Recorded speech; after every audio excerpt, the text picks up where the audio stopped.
And give me a second, chat. I gotta move my keyboard over.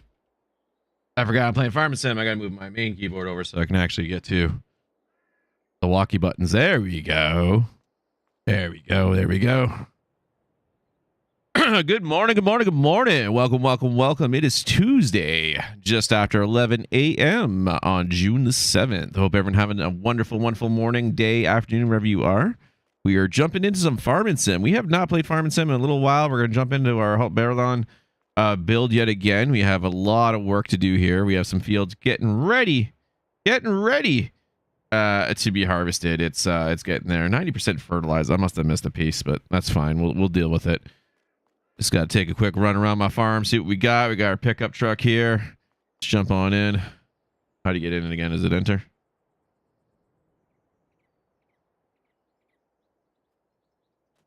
Isn't it enter? Or is it E? I hit the wrong key. How do I get in the car again? Oh my god, you see how long it's been since I played? Get inside the car, walk backwards, look, couch, run. Look up, accelerate, look down. Oh, it might be. Might be that button. Do I have everything connected? That would be a good question, right? Let me check my keys again really quick. When you haven't played in forever. Oh, is it R? Didn't I touch R?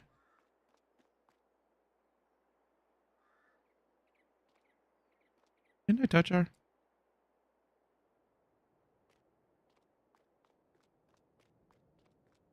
I'll worry about it in a minute. Let's jump into my main screen here. That's what we gotta do. There we go.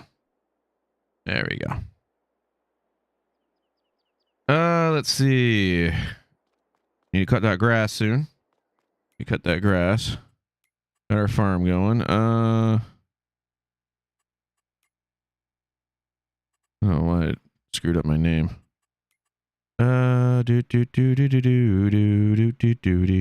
Do. Walk backwards, man. How do I forget how to use this game? Play this game. It has been like what, 4 months? Yeah, I guess so. Activate, yeah. Interact. Left.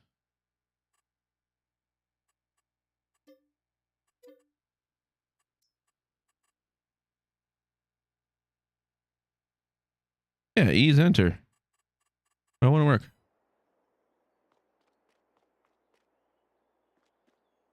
Is it because I'm not on my farm? Did it kick me out of my farm? Okay, so E doesn't want to work. That is funny. Let me check my farm. Oh. No, I'm in the farm. Uh-huh. Uh-huh. Uh-huh. Okay. Why won't you work? Maybe I gotta quit back out and quit back in? Huh. Nothing like early morning problems. What if... Where are the keys?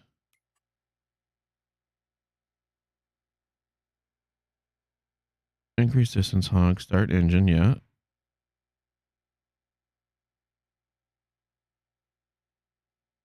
Why won't you do it? Why you say interact? That's player interactive left. Why? Did the keys get changed on me? No. E won't let me go in the car. That's really weird. Let's do this. Let's go back. Whoops. Let's go here. Let's quit the game.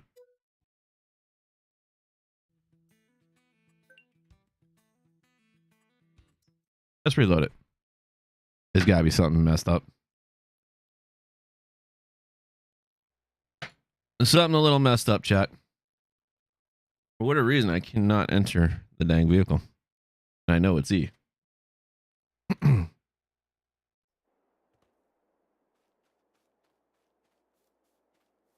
right, threw me over here. That's fine.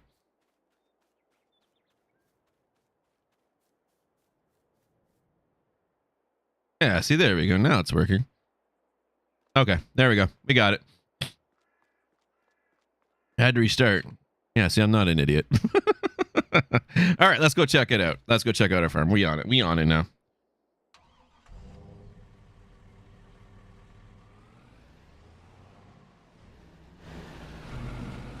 There we go. We on it, chat.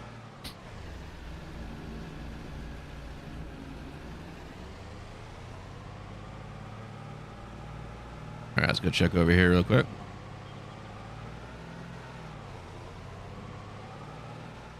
Oh, you know what would help? If I actually turn my light on. Turn that on. That on. There we go. All right. Cotton is growing still. Almost done. And then over here we got, what is it? Soybean?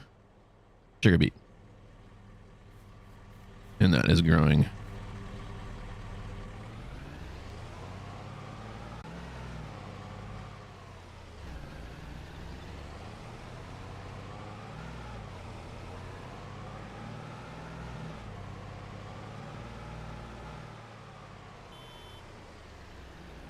And I think this is still growing. I got anything over there? Soybeans there. And I think our far fields is what we were working on over here.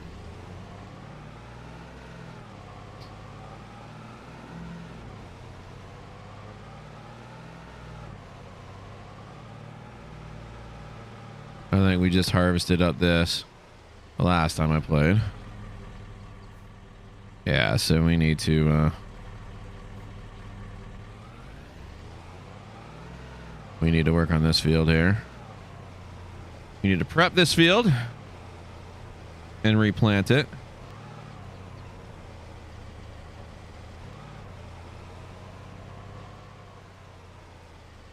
Oh, that's right. I knocked over the plow. Did I plant this one yet? I feel like I did. Yeah, it's growing. Needs fertilization. Needs rolling. I already rolled it though. Oh well, we'll lose a bit of yield on that one. I'm almost positive I rolled that. I think the update screwed up some of my stuff. That's fine. And then this field over here.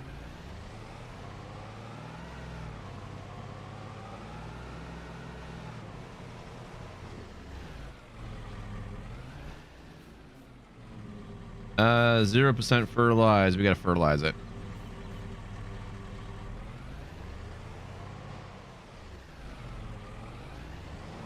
All right, let's go get our fertilizer. Let's fertilize this field up. Start with that. And I forget, was this one fertilized? Yeah. All right.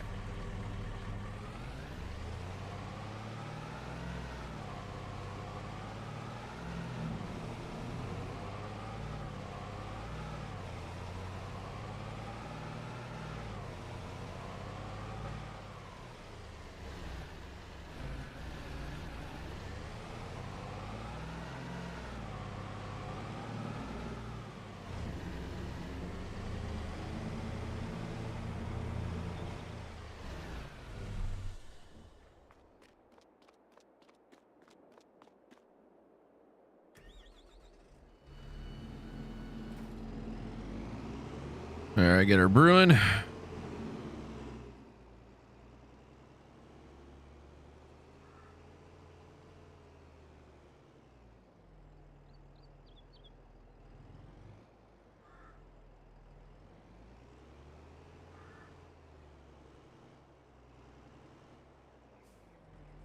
Oh, we're on back.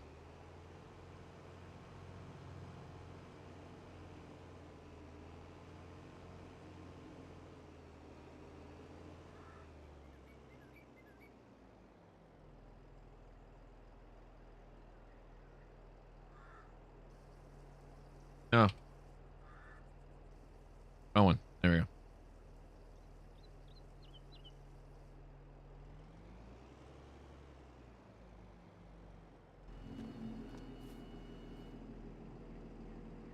Still 15,868 in there. Oh, it's a fertilizer. Actually going to move that out to the outer fields. That was the plan with the tanker, to move it out to the outer fields, and then I got a place where I can refill without having to come all the way back here.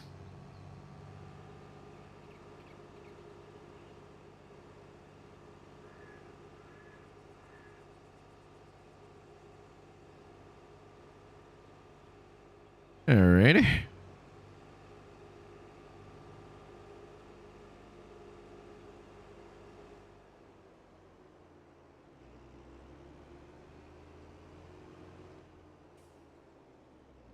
Swing her this way.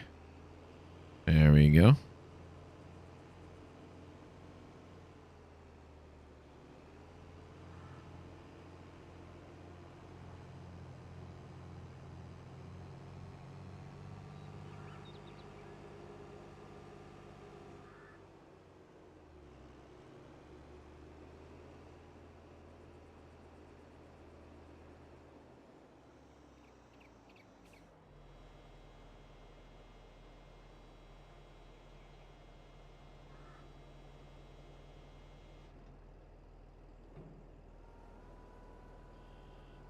I don't know why it slammed down like that, but it did. That was very odd. All right, let's get her in position.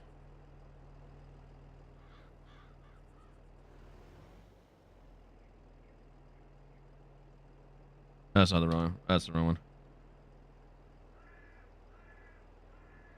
What's the key again? It's the sprayer.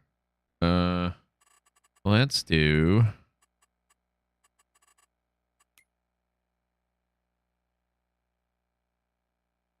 The sprayer was. I swear it was the. Rotate pipe up, down, raise draw, no, lower draw, fold, attach tool, detach tool, select tool, dump, toggle side tip, fasten, lower tool. No.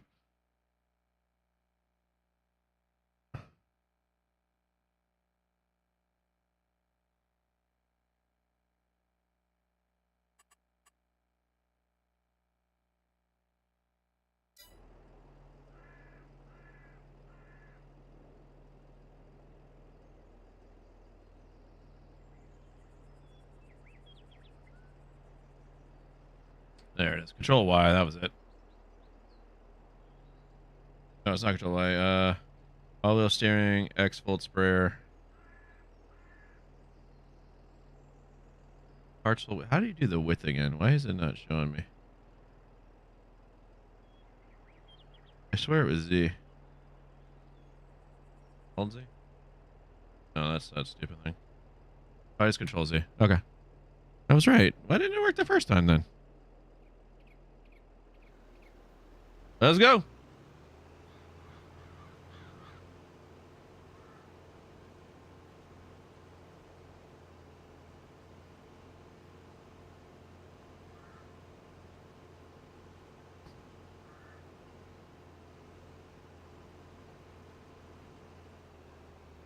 You do not want to drive straight at all on this hill.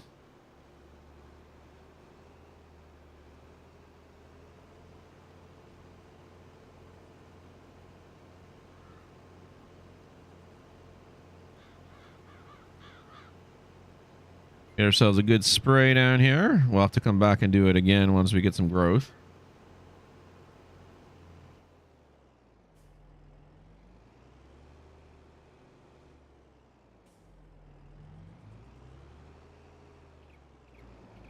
And not to hit this thing. Just a little bit.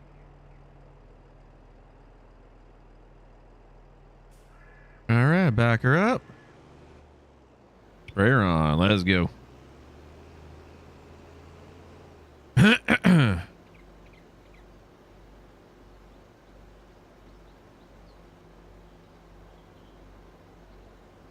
Still battling a bit of a cold. I'm sorry, chat.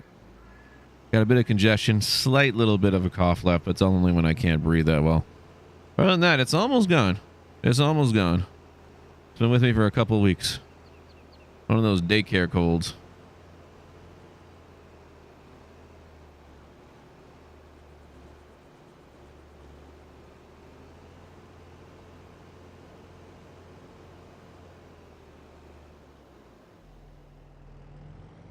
right, that spray is done. Next section.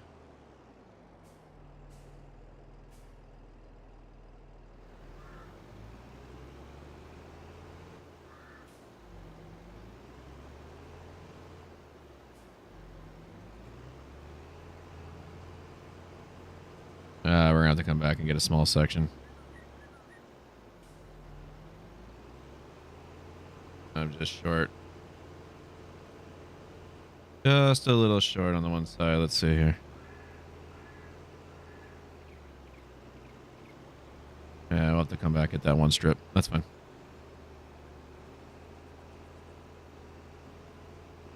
I always do a little bit of overspray on the left and the right because I find a few times when you're perfect, it still misses the edges. So it's a little bit of a pain in the butt.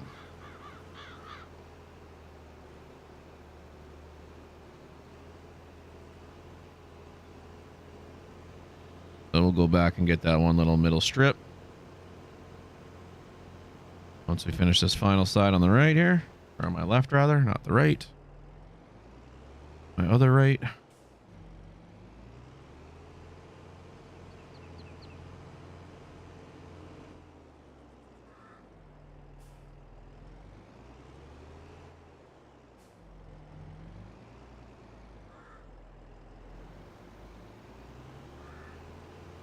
I see she wiggled a little too far on me.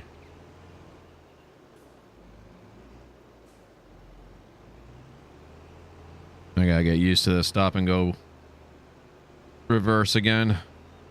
It's so unnatural using your brake to reverse.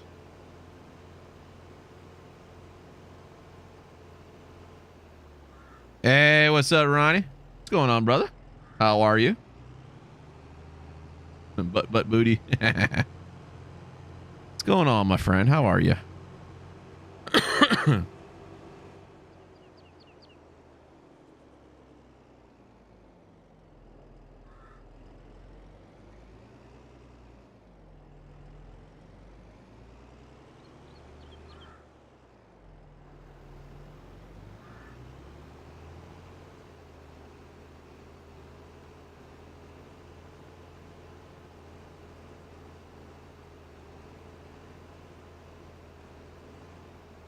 This little section we missed.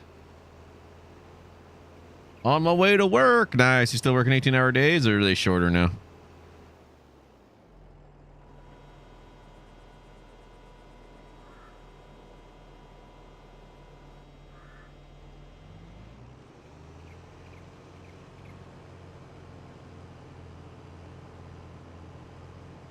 Was it the same job you had before? Or did you get a new one?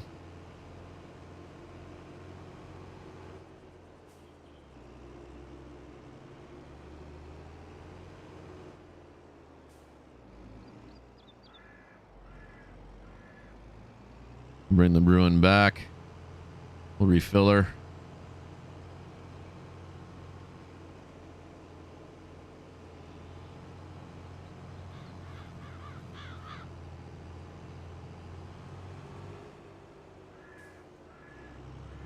I usually always top up the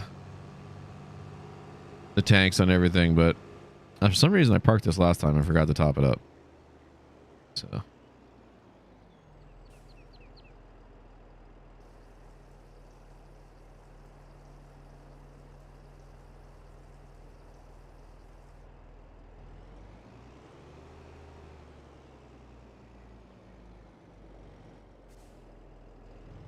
700 days, 5 days of work goes.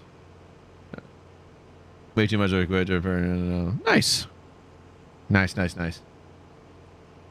That's good, dude. Happy for you. 11-hour days suck, though. I guess it kind of works somewhat okay, the schedule with your girl, because she would have to work like almost 12-hour shifts, no?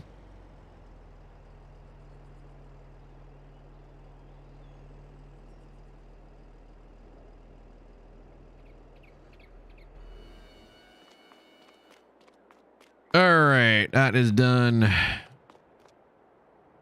We need a tractor.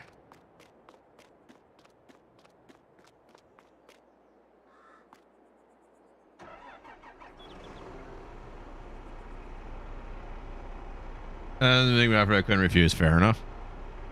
Those are always the best kind. Oh, I forgot to stir it.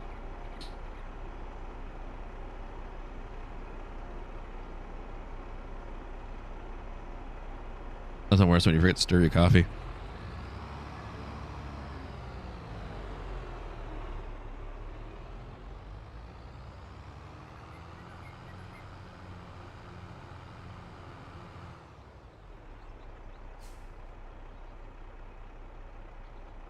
Favorite restaurant? Yeah, no, that's fine. No, I get cheap thing more, but I mean, like, as it comes down to it, like, if two people, you know, contribute, you achieve your dreams faster. And like I say, being a nurse, she works like 12-hour shifts already, doesn't she? I mean, in Canada, that's a shift for a nurse. They're 4 days on, 3 days off. They do 12-hour shifts. And then doctors in Canada do 24 hours. Surgeons do 24 hours. They do a whole 24-hour day shift. They obviously have breaks there and for a nap, but they're in for 24 hours because it's so weird here. So hospital shift, doctor comes in and they're there for 24 straight.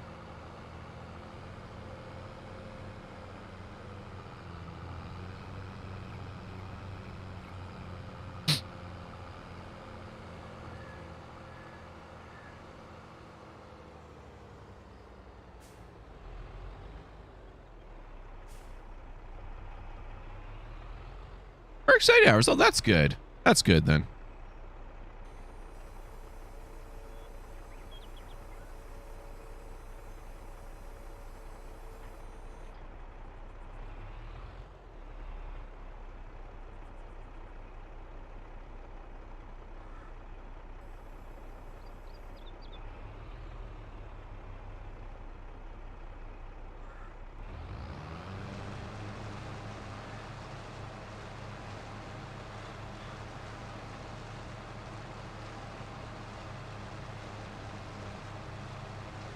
Oh, that's not doing anything, is it?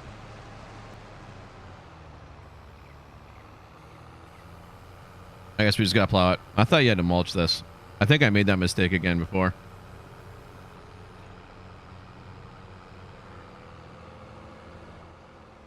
Monthly contracts? Oh, okay. That's pretty dope. That's pretty dope.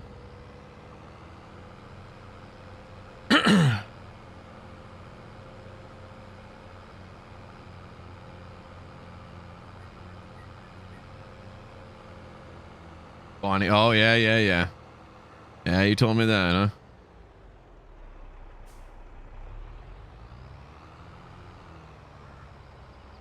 Oh, yeah, that's one way to keep a girl, right? No, I was kidding.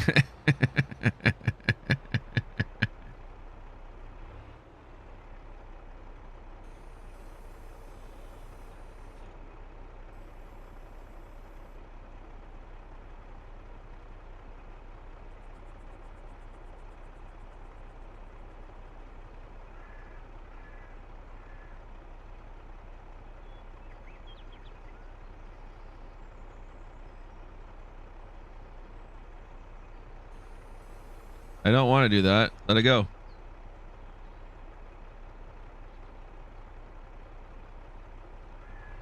Why won't you let it go? There we go. Button didn't want to work. Must have been on the wrong thing. Well, there you go, buddy. That's all that matters, right? That's all that matters. I'm happy for you, man. It's been, you've had a rough go of things.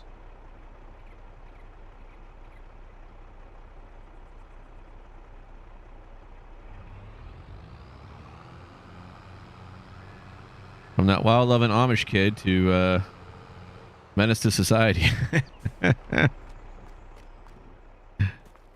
You deserve a break, brother. All right, that's done. We gotta plow that field. That's what we gotta do.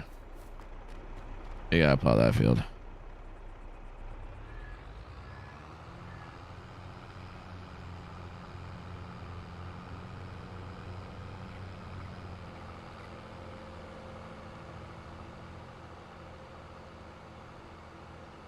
But to be fair, sir, some of the choices were yours. Or all yours, but I get you, man. You deserve a break, dude. It's tough. Life's a biznatch. We all trying to find our way. We all trying to find our way. I thought things were going good over on the books of the face, but apparently they didn't like me over there and decided to screw everybody over pretty much, unless you're a paid contract.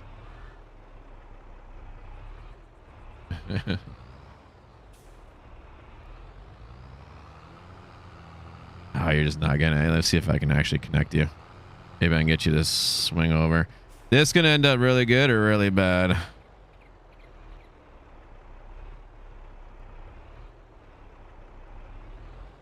As I hit the damn thing with the harvester and I knocked it over. There we go.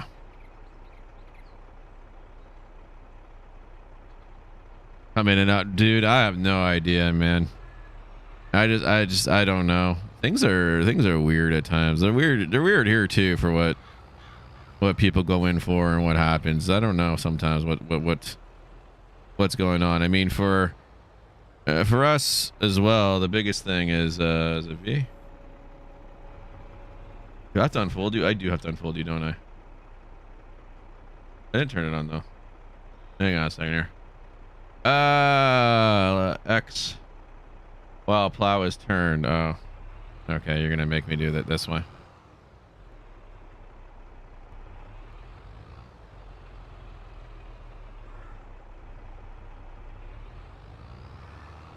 It's not turned. Is it?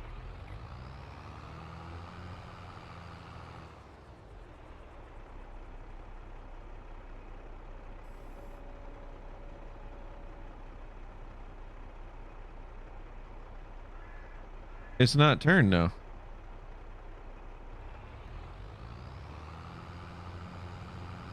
Oh, okay. I see what you're doing. You were just stuck. I got you now. You are really going to cause me problems, aren't you?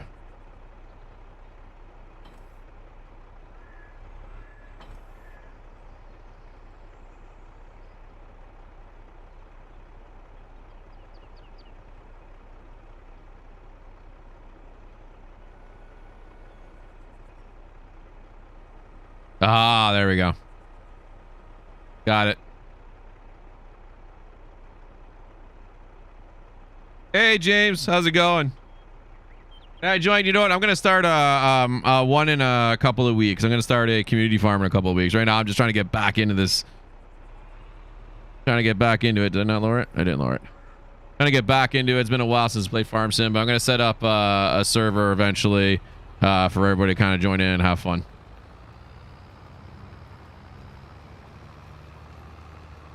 Not even a felon. Nah, I know, dude.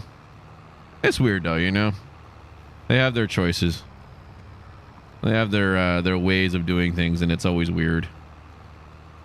But in Canada, like a lot of stuff, people get out of. They don't even go to when they should be thrown in jail for a bit. They don't, because there's no room in the prisons. We're not like private prisons like we are in the States. So there's a lot of more leeway in Canada, and they just end up, you know, not putting somebody in the clink because there's no room. Real pain in the butt because of that.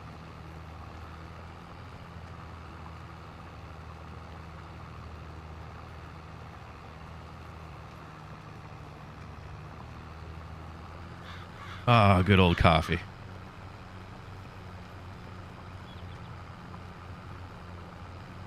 What do you do at the restaurant?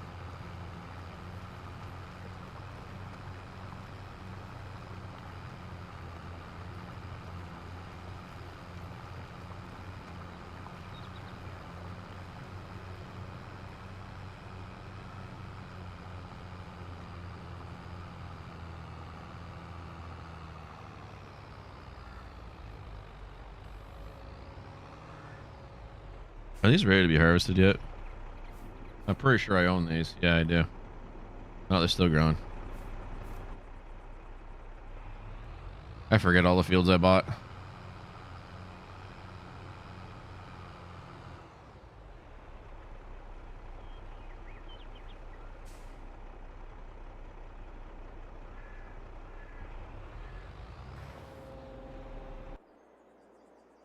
let that guy do it. On fields, I don't mind doing it, but I want my other plow that I use, and I don't have it right now. Let's see, what do we got? We got the baler, got the roller. See, this one here is not working. That subsoiler plow is supposed to work. It's not working for me. I don't know why. Let's see if there's an update on that mod. All right. Let's see here. Let's jump into this baby.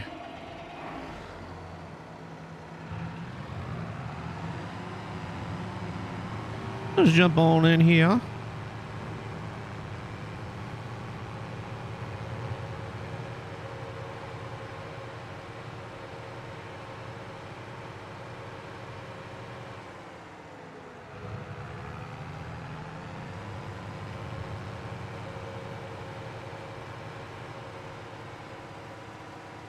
This is where I want to put the cow area, the cow pen, but I don't know if I'm going to do it.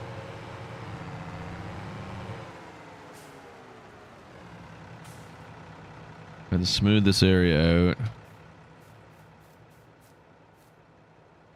Gotta clean these up. I'm just gonna put the cow area right here, raise some cows here, and I was gonna cut a couple of these trees down. Then have an entrance right here. Because it's close to the shops, where I'd be able to sell the milk really easily and really quickly. Huh. Do I own this field? I don't think I do. I don't think I bought this one yet. No. Amelia Bourdon.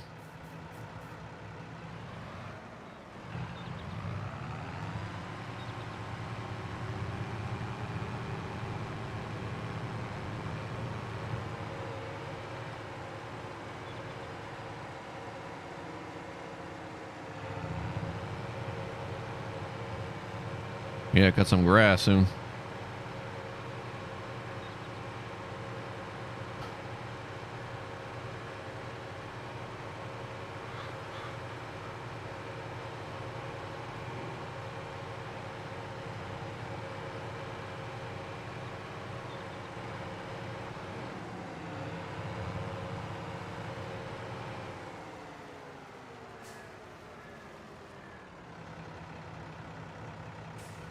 We gotta clean this up as well, these wood chips. And we gotta take care of all of those as well. I need to get these damn things down. These tree stumps don't want to come down.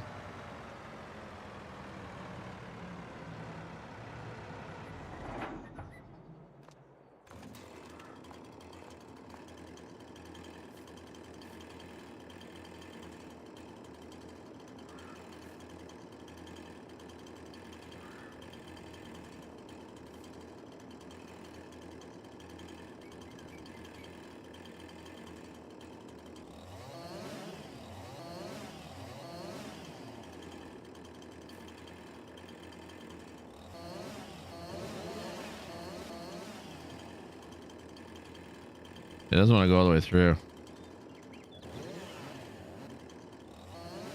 I'm trying to get rid of these things forever. For whatever reason, the trees don't want to die. Like the worst thing ever.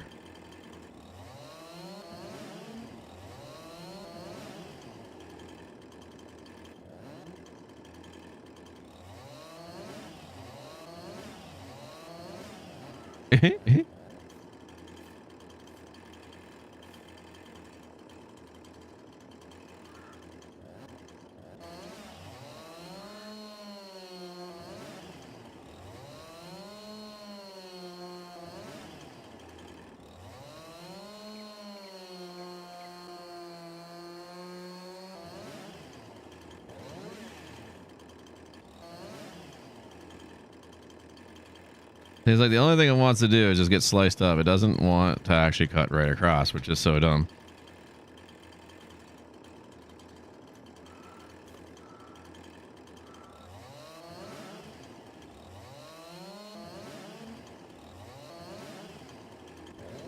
Yeah, so that finally worked.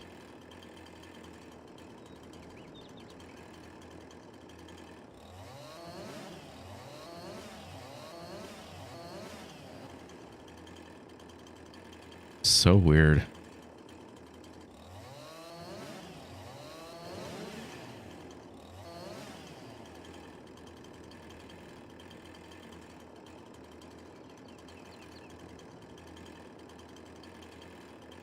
Oops a doodle.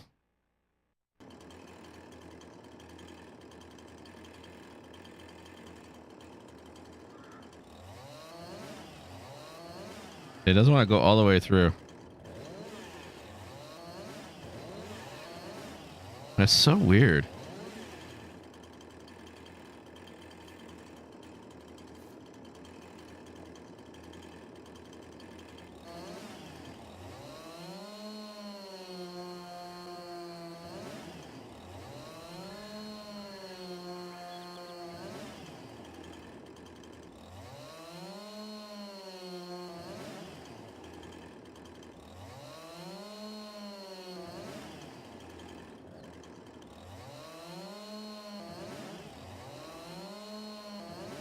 Just gotta keep sawing it till it goes away. I had you.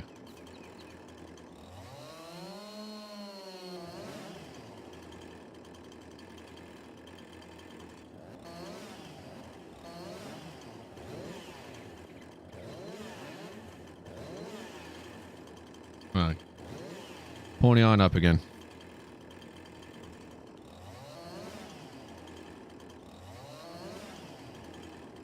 Well, at least I can kill vampires with it.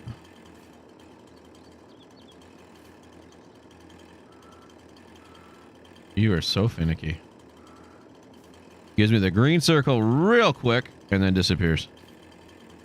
Like no chance.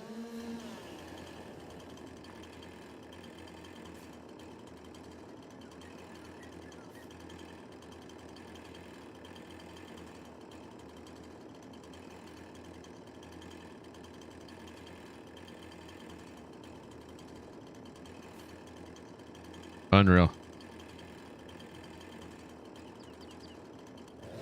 Come on. It just flashes and disappears right away.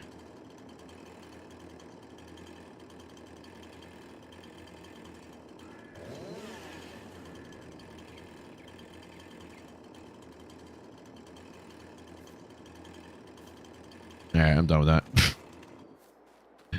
I'm done with that right now. I'll screw around with it offline. I can't even grind it down with the stump grinder because it doesn't work. It won't let me grind it down. I've been trying to get rid of those stumps forever because I want to build, I want to put another building there. And I can't.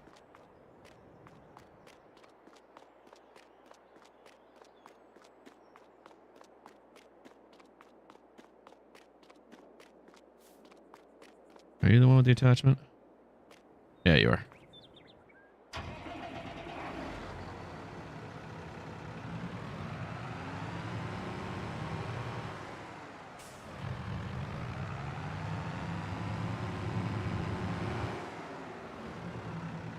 Do I have...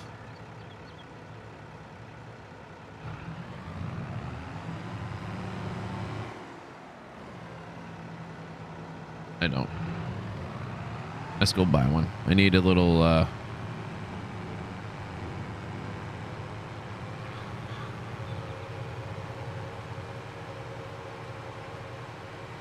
whatchamacallit, thing to put the wood chips in.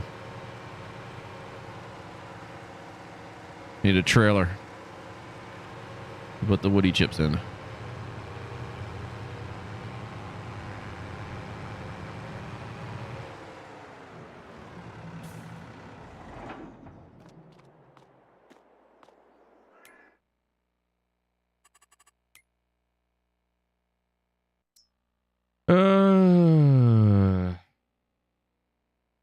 You are very small, though. You're a little too high. I might not have a choice.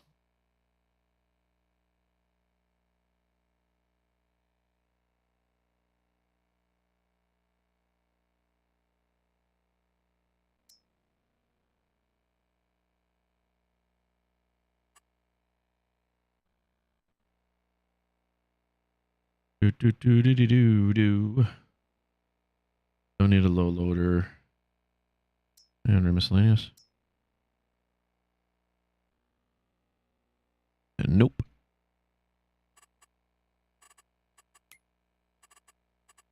Anything under discount?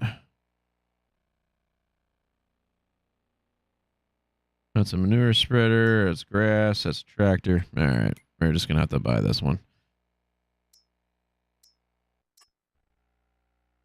Man, you are very small.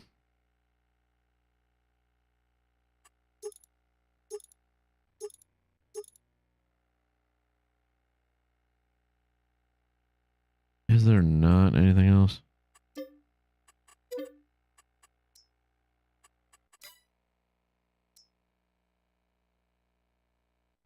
Oh, you're a little bigger. We'll grab the small one because I got a use for you.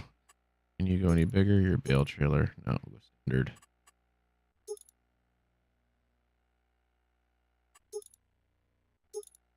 I don't need the cover. All right. Small one I need for the other field. Bring that over. Hey, what's up, bro? How you doing, Mr. Darren?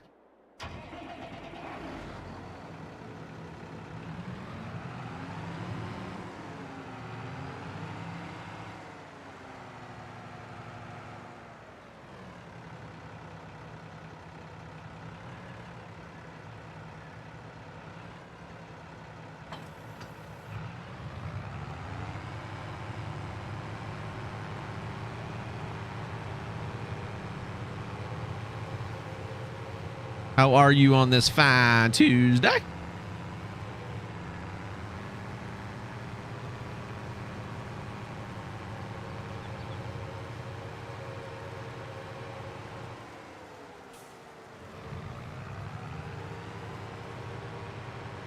I just woke up. Nice.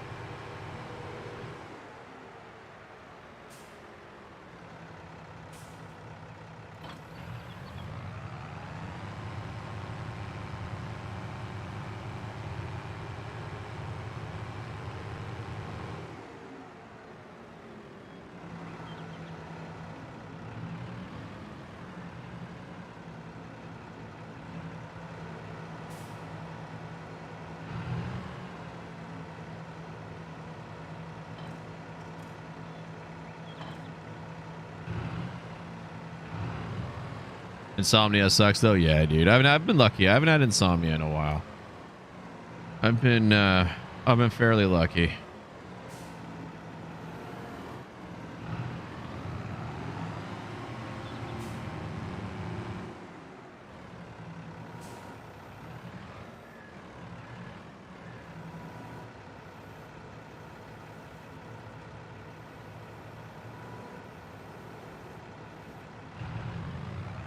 Gotta get the grass out of there, otherwise it won't pick it up.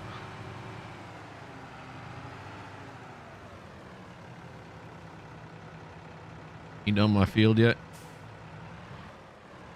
You still going over there? That's a big field. He missed a strip though. We'll have to go back and fix up what he missed. This way. And down.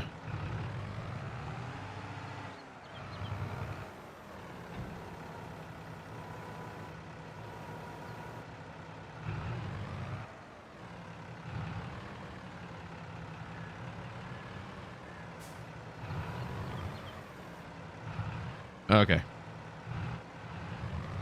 Yeah. There we go.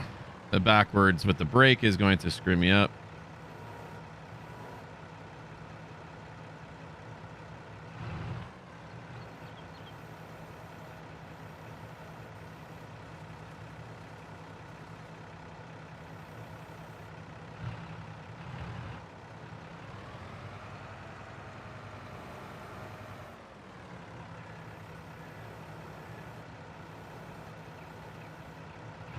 Yeah, get me one of those joysticks.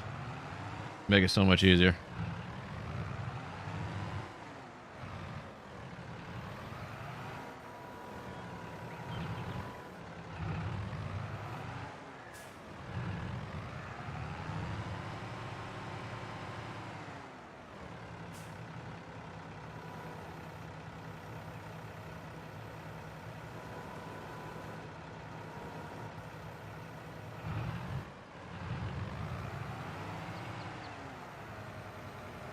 Go down.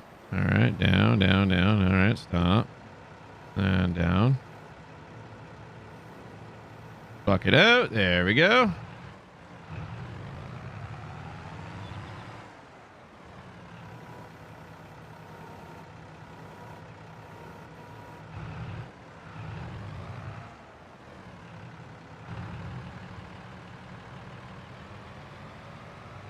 I should have picked a better area to put these dang wood chips.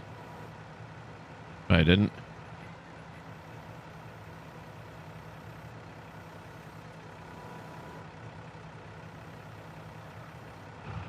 Oh, wrong button. Wrong pedal, rather, not button.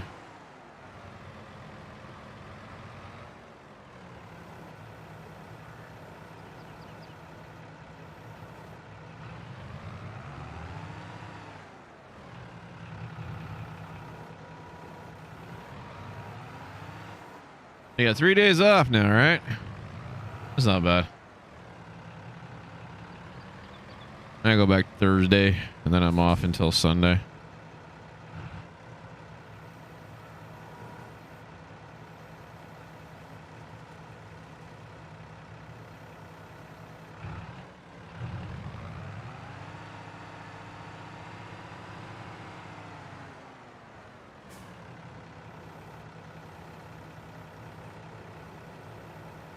How was it? I think near the end of June, I booked a weekend off. I gotta go back to Toronto.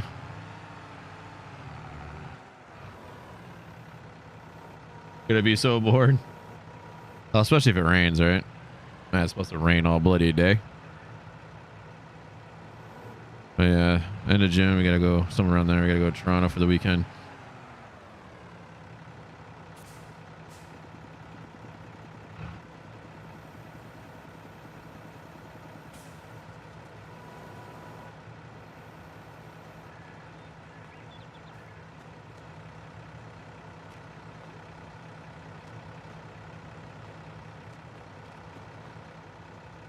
Owned by you. Yeah, so many wood chips.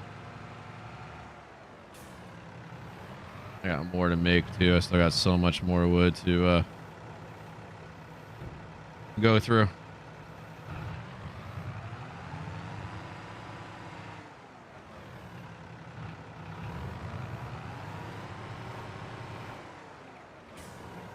I was not sure it was gonna hold off rain. It's supposed to rain like all day. I have like a warning, rainfall warning, so it comes and goes, you know, for a few hours. But I think it's supposed to like rain all day, and hopefully it stops for a little while. Hang on for today. I'm probably gonna go to about 1 o'clock, 1:30. We gotta go out a little bit later. We gotta go down to the pharmacy, get something for Jada's headache. Talked to the doctor, so that's good. They gave her a prescription, so we're just gotta go get that up in the afternoon. We gotta get a couple of things too. Maybe get some stuff for dinner. My son needs some more daytime. I'm sorry, not daytime, nighttime underwear. So we gotta get that as well. So a good old Wally World trip in the afternoon. Then we'll probably swing back. It won't take us too long to do that, so we won't be out too long. All right, I think that's it for that one. I don't know where I'm going to dump this. That's the biggest problem. I don't know where I'm going to put this crap.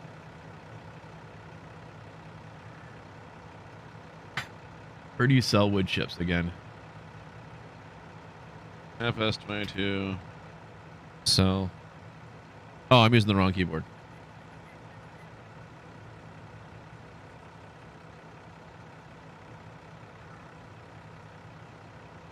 I think it's the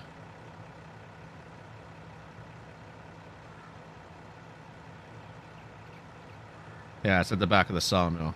Okay. That's what I thought. The sawmill on this map.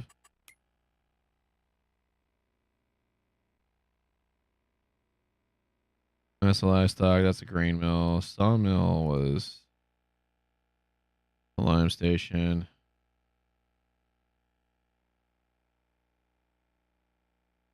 That's the spinnery. That's the bakery. Is it all the way up here?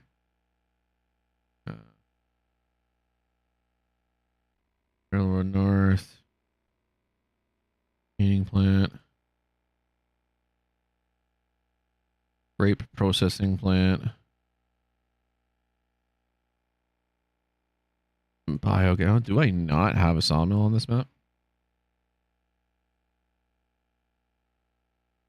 That's just the, yeah, that's the, that's like all my stuff. Vehicle shop. I already checked that, right? This is the grain elevator. Oh, there it is. Sawmill's all the way up there. All right, we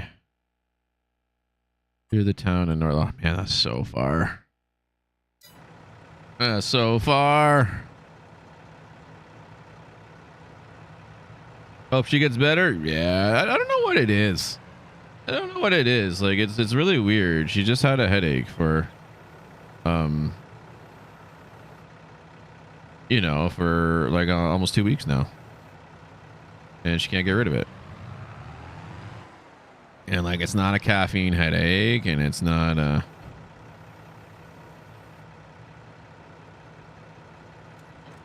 caffeine headache. It's not anything, you know, related. We just don't know what it is. So I was gonna give her something a little stronger to hopefully just get rid of it. So my headache goes, oh, I think you've been to the hospital. Oh no, dude. I'm sorry to hear that. He's not sleeping well though. Some days he's coming in, he's got real big bags under his eyes. So I mean, that's to be expected. I think there's a lot. I think, you know, I think there's a lot going on with his wifey being pregnant and getting closer and closer. So there's probably a lot of cravings and a lot of midnight runs. I remember those days. Yeah, it's this way. Yeah, we could put a little bit more in there. It's 10,000. That's fine. We'll go with this. Take a little ride.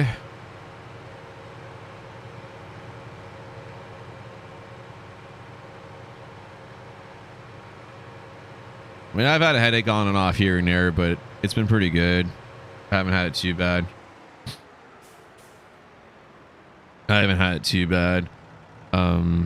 But I mean, he also quit smoking too, so he's probably battling that as well. It's not easy in those first few months.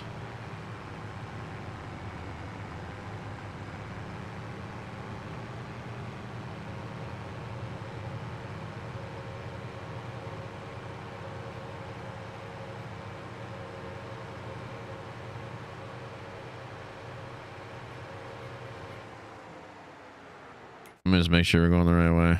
Yeah.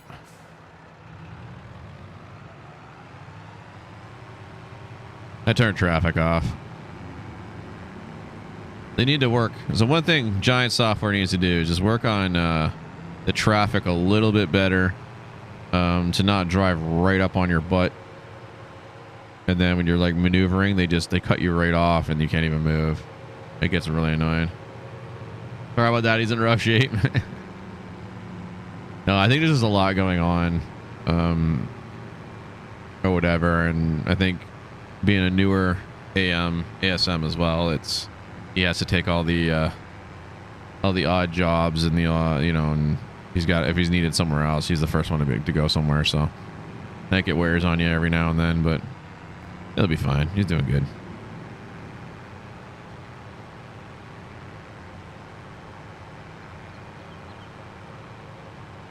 Do. I tried to do American Truck Simulator this morning, but it kept crashing on me. 144 is the new thing. Is it going in there? No, this isn't the sawmill. 144 dropped like a week or so ago, and I haven't updated it. And I tried dropping it back to 143, but everything keeps crashing. So I'm gonna have to mess around and see what I can do. Where are you gonna get dumped at? Your carpentry. I don't think that's where you go. You possibly go here. No. Do you go here? Yeah, I think you go right here. These look like woody chips.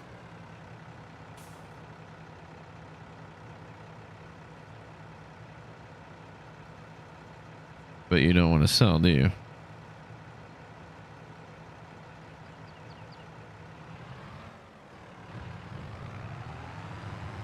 Shermac has a broken shelf? Yeah, it's had a broken shelf for over a week now. Someone hit it with the power machine. 100%.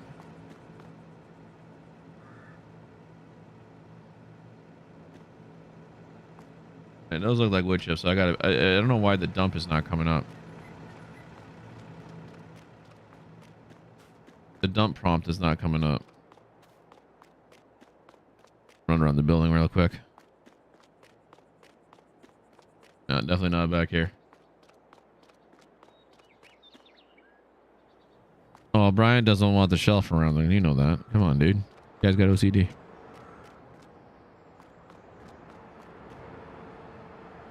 Yeah, see, that's wood. I'll sell wood here. And then this is a dump. And this one is more sell wood. And this is the dump. And this is... Maybe it is this one here. I think it's over here. It didn't give me the prompt. I think that's where it is. And that makes more sense where the dump would be. It's the right symbol. It's the right symbol.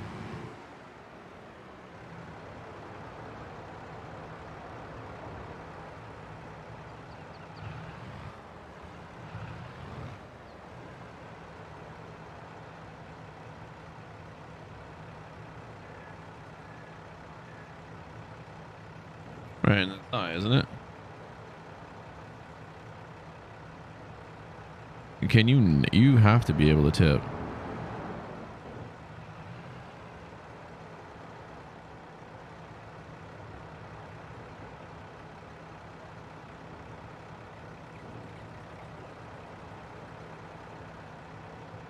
There's a green spot I need to put it. No, the green spot is the green spot was the mark. So there's a green spot right here, right? I can buy this point, but the green spot just highlights the mill. This right here is, I think, a load. I think that's the loading one. This is the dump, but it's not toggling a dump for me. It's just supposed to go. I don't have access to this land. I can't dump it there. Let me check if I can do it right here. There's one place it's just not letting me dump it. Oops, wrong way.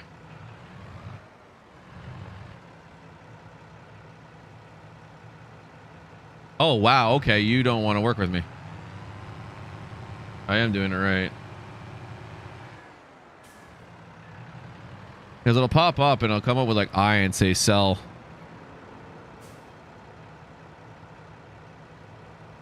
Wood chips is not accepted here. I know it's not. Like, just let me freaking sell my stuff, bruh.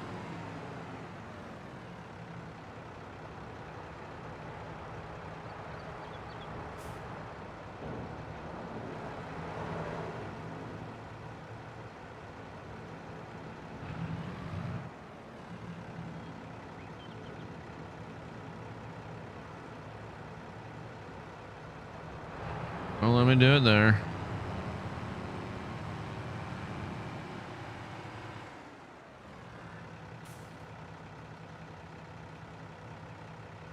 Well, let me do it there.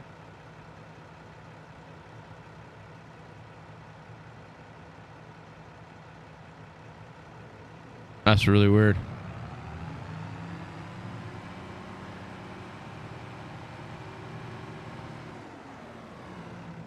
I mean, the coral there? No, it's only...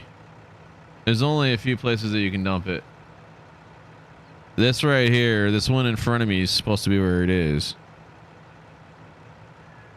I don't know if it's just not toggling. If it's just being anal.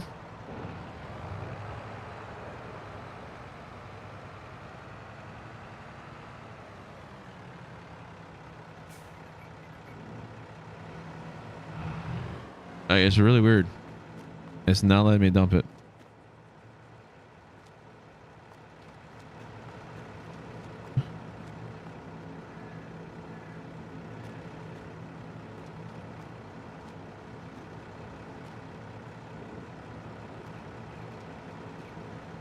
Yeah, you got the hydraulics to tip. I mean, everything in this game bloody well tips. I don't know what it is. That's very odd.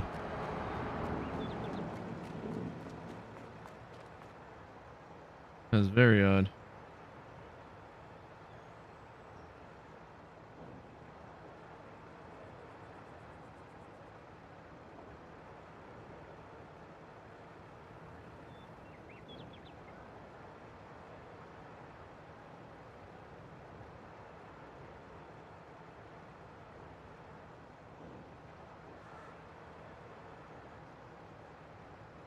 Let me just check here really quick.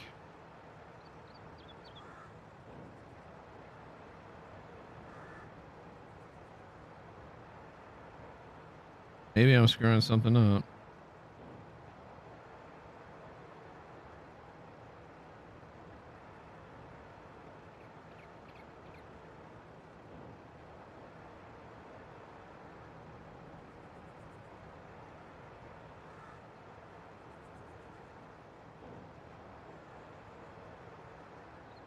Do.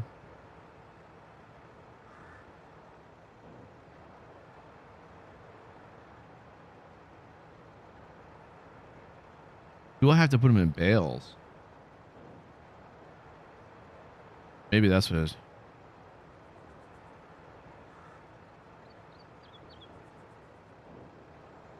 I gotta put them in bales. It's not a dump point like okay. It's not a dump point like manure or some of the other stuff that you can do. They gotta be in bales. I gotta go buy a wood chipper bale. God dang it. I thought in 19 you just brought the wood chips and dumped them. I swear that's what it was. Oh, all right. We'll head back. We'll figure this out. God dang it. Yeah, it goes in the bin like conveyor, but nah. Very specific loading area is very specific with where it's got the indication where it goes. So you have the item, like it shows you exactly where it needs to go. It's you can't kind of go into certain areas. It's really weird. There's a lot of improvements that this game could use. A lot of improvements. And it will get there at some point.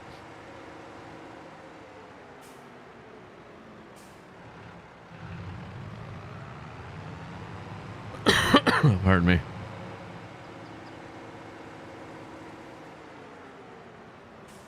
Oh yeah, they're very specific on where the drop points are and what you need. So I need a wood chip baler.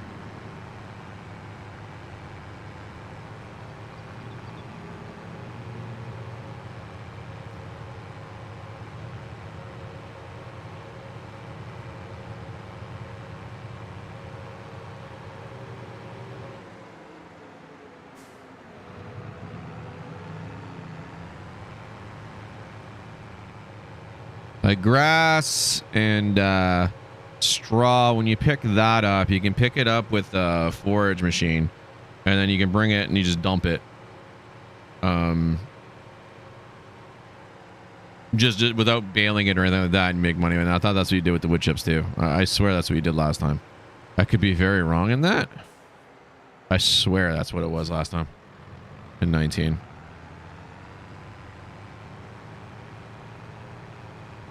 All right, so we got to go buy a wood chip baler.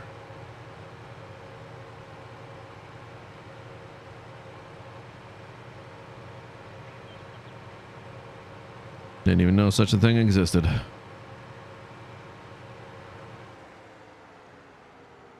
Learn something new every day.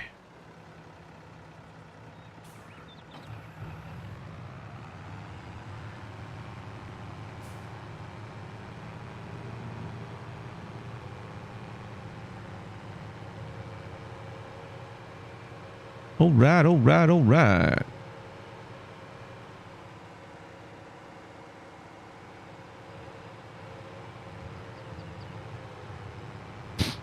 Yeah, I was like all set to go at 10:30, and then ATS kept crashing.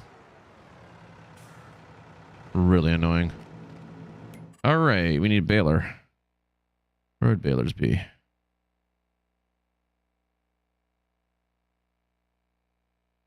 Balers.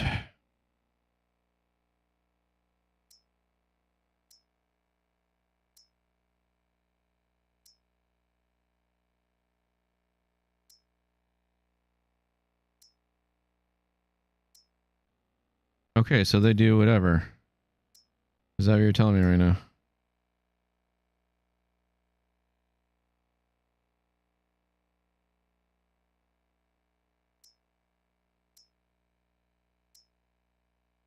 Loose straw.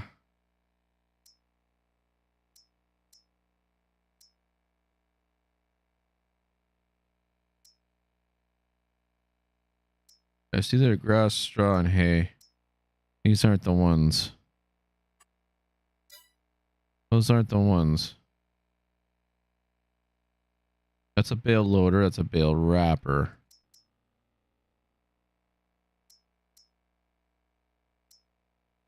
Okay, that doesn't do it. Oh, crap.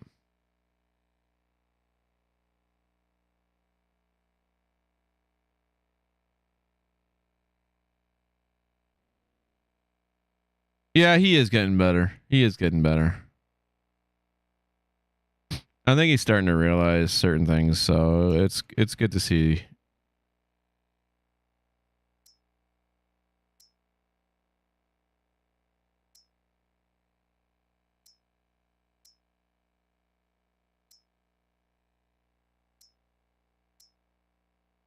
Yeah, see, that's not what I want. I don't want an auger. Is there another thing I'm missing? I am missing something huge here. Grab my other trusty keyboard here.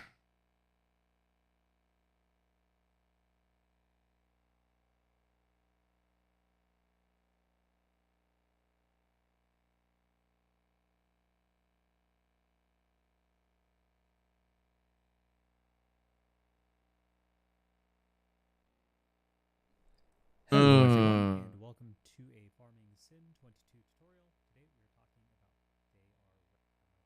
So you can see under this tool you have regular trees and poplar trees, which is this symbol. So go ahead and buy that. And then the poplar palette, and if you want to find that... That where it is?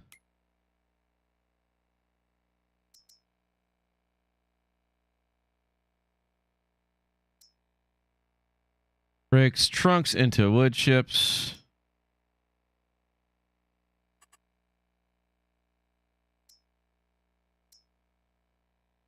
No. You lied to me.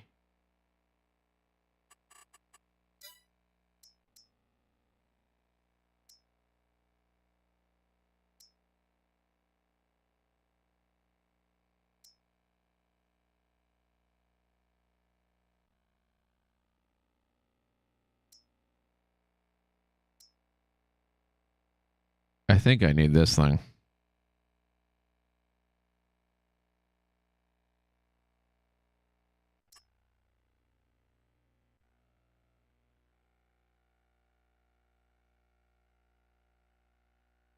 I think I need that one. poplar trees, and to plant them you need a seed planter, a tree planter here. What's this one here? As a tree planter plants your trees in the ground, you can buy, you know, that's a planter. That I don't need.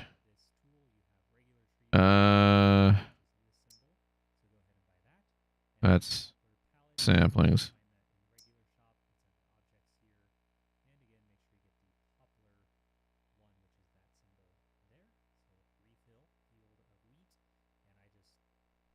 What I need to do is I need to do wood chips. So basically, this header, which header that you use for Different crop types. I don't need you though. trees, I already have one. to it. So I just bought these 3 things. You will, and that's it. So we can go get our second bio baler, and this is going to work else that are 100 other process. Can't see that they're wood chips, but part of it here looks. All right, guys. I'm just looking at this one video real quick. See if I can figure out where he does wood chips at. I think this guy's bull crapping me. I don't see any wood chips on here at all. Hello everyone, and welcome to a Farming Sim 22 tutorial. All right, we'll deal with it later. I'm gonna have to search for it. I think popular into bales. I think this is what I need.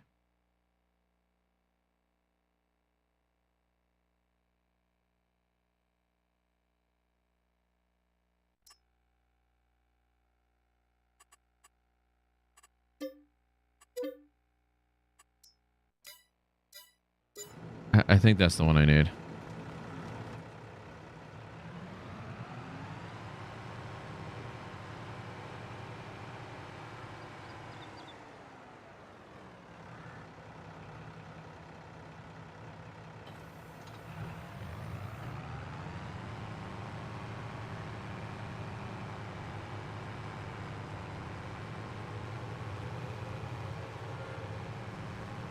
I created a monster.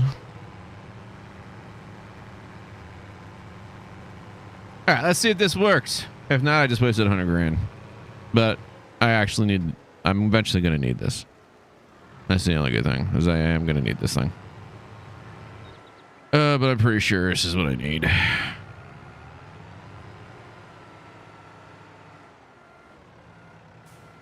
All right, what is it? Do I have to lower it? Yeah, lower it. And turn it on.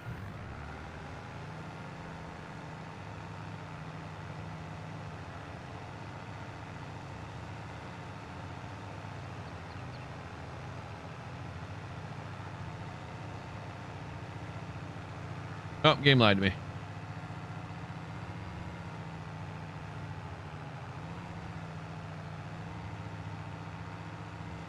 All right, I'll go park this because I need it for the. I need it for where I'm doing the animal farm, and then I'm gonna have to do some research. I swear, you just dumped the wood chips. If not, I'm just going to transport them to a corner of the map and just leave them there for now.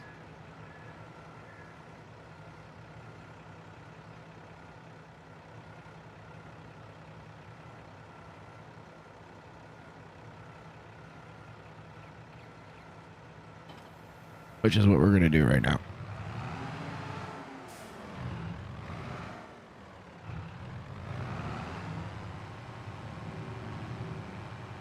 Whee! Hey, yo, what's going on, Josh? How you doing, bud?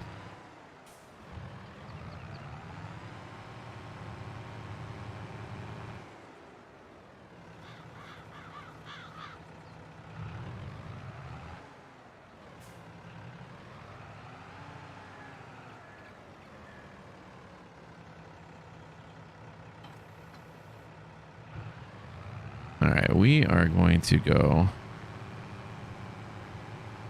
Now, where do I want to dunk this?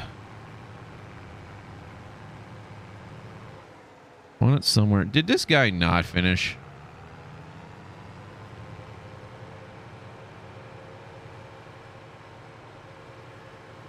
UHC? Nice. What are you going to do?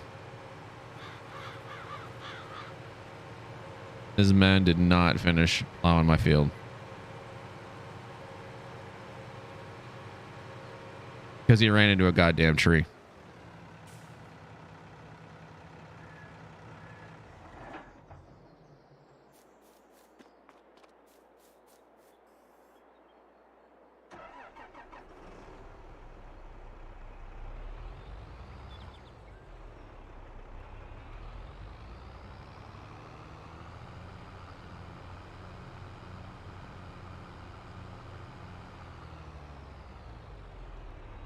This one's actually not a multiplayer, Josh, but I'm going to be making one as I get back into some more streaming. Definitely going to be getting into some more. Plows in turn, though.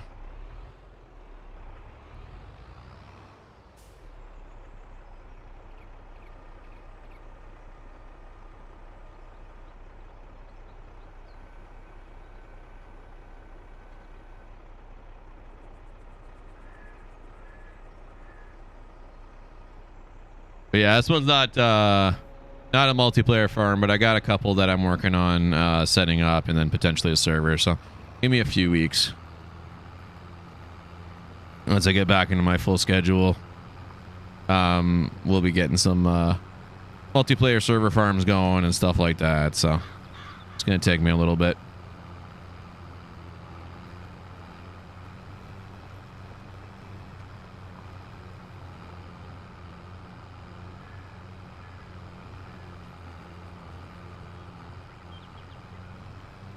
Alright, let's go over and we'll get most of this strip.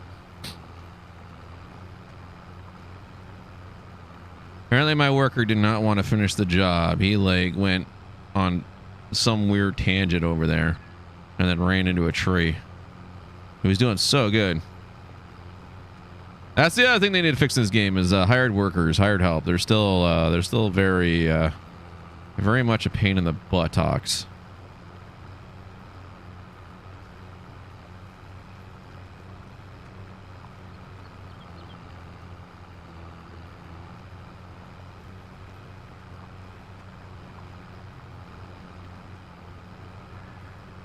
Close that and go back to there. There we go. Oh, coffee. All right, we'll plow this field.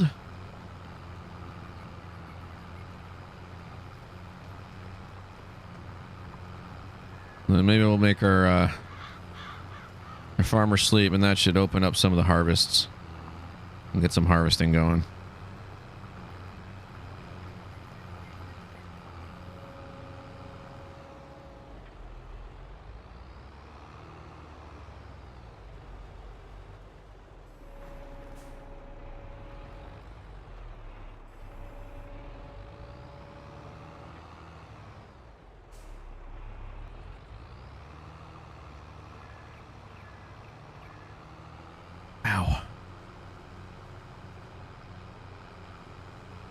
My neck and my right shoulder are very sore and stiff right now. Too much work.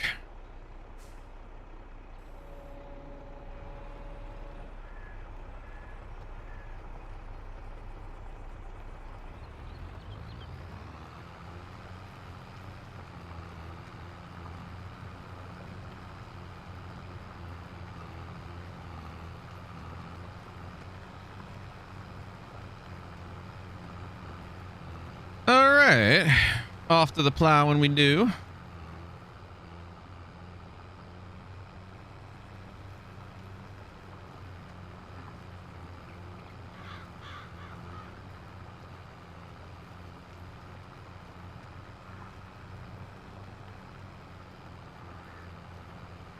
He did a pretty decent job in this field. There's not much left to do. Gotta check see mods, see if they got one of those big plows yet modded in. Had one of those in FS19. They were really nice. Like 8 or 10 feet wide and just a square rectangle in the back. Perfect. Just go straight through. It was so good. Ooh, come on, sweetheart. Up over that hill.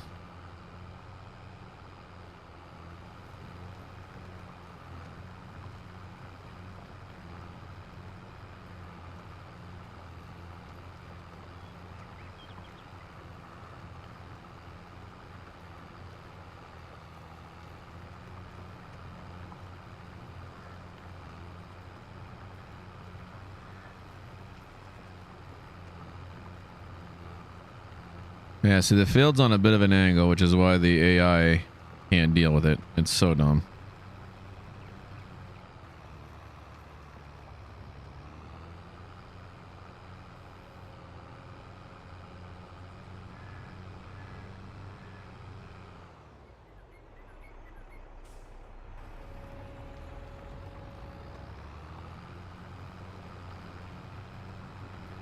but we will finish it.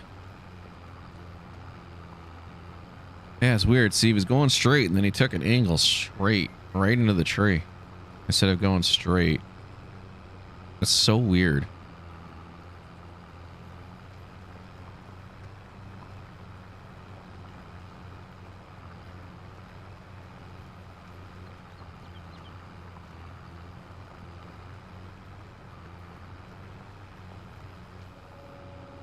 All right, lift that up. Scooch on the other side of the field. We'll do another strip and we'll go back and forth, and we should be able to finish this field off. And then I think it needs, I'm not sure if it needs to be rolled, but it definitely needs to be cultivated.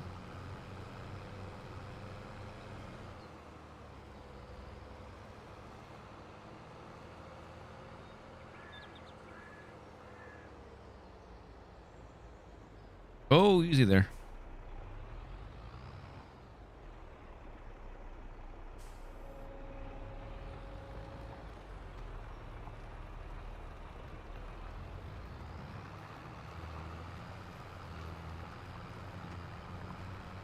Forget where me and Jed were driving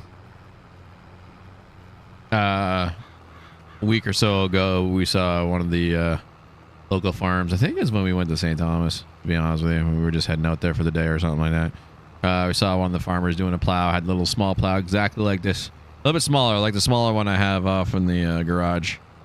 But it's fun to see. It's fun to see when they start doing the fields in the early spring and all that, and getting the plowing going. And then for pretty much the rest of the year, there's not much, right? It's just sitting there waiting for the growth. If it happens right now. And pretty much most of the fields will be planted and ready to go now, except for those that doing a couple different crops that come up a little sooner. St. Thomas Fair? No, we didn't go. We were thinking about it, but there's just been so much going on. Like, honestly, I could write a freaking novel. I could write an absolute novel. Probably a whole triple, at least three books about everything that's gone on this year.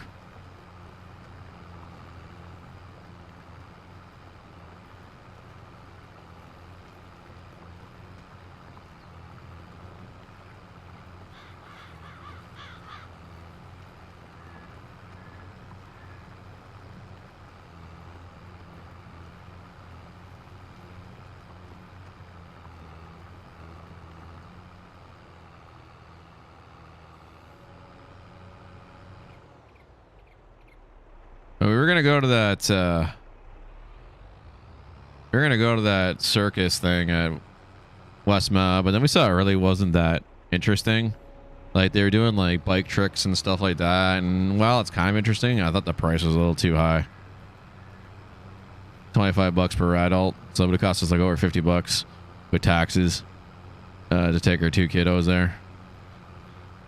So we decided against not going. Oh, there's some wood here.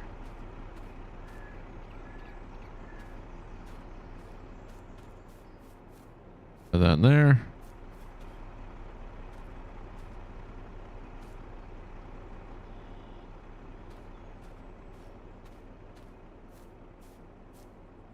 I was pushing like all kinds of wood up here when I was having problems getting it into the wood chipper. This is some of the leftovers.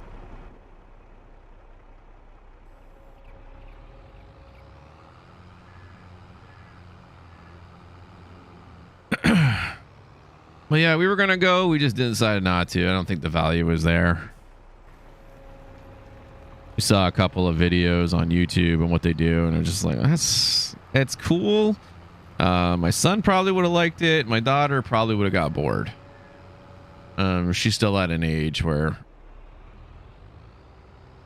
sitting for extended periods of time on something that might not interest her becomes a problem.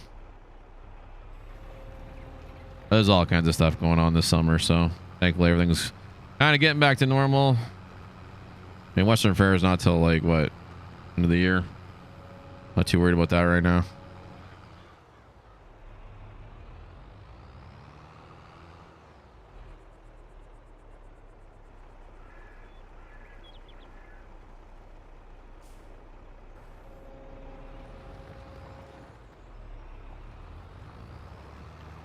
Whoa, why are you so finicky?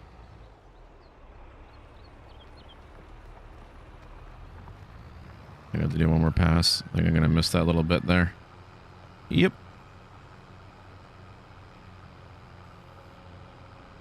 We go live on Twitch. Gonna drop sub. Cool. Might be live later on Twitch tonight or not. Twitch is going to be more of my evening streams when we get back to doing those. Might do one tonight. I don't know yet. We're going to see how Jada feels. Will definitely be on, I think, Thursday night.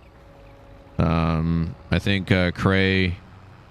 I think I'm gonna play with Mr. Cray. I don't know about Patriot. We'll see how he's feeling. He's had a lot going on too, between his knee surgery and all kinds of other stuff. He hasn't been fully himself lately. So we'll see if we can get some Fortnite going with him. But yeah. Really, I didn't hear about that. I haven't really paid attention to what's going on in the building. Well, dang. That's not good at all.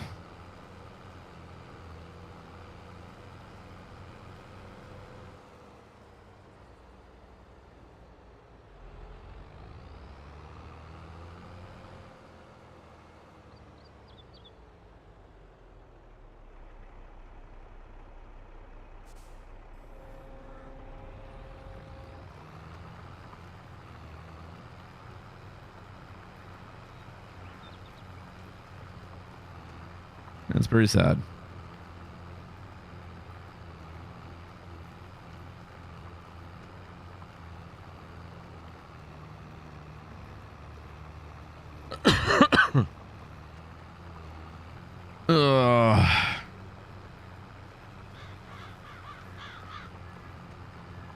All right, we almost got this field done now. A few more passes. We're good now. I got all the little small patches done.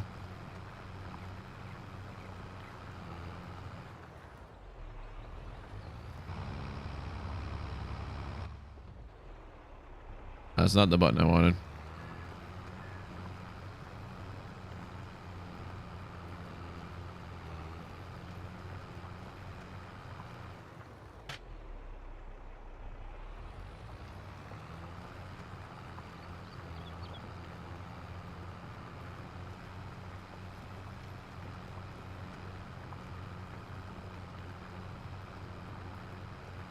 Yeah, I gotta go get all kinds of updates for ATS. I kept crashing this morning, so I couldn't do it.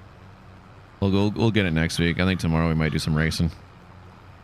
I'll get back into some racing tomorrow. A couple hours of racing, see if we can get better. Continue our noob to pro series. And then I got some video editing to do. Lots of stuff coming to the YouTubes.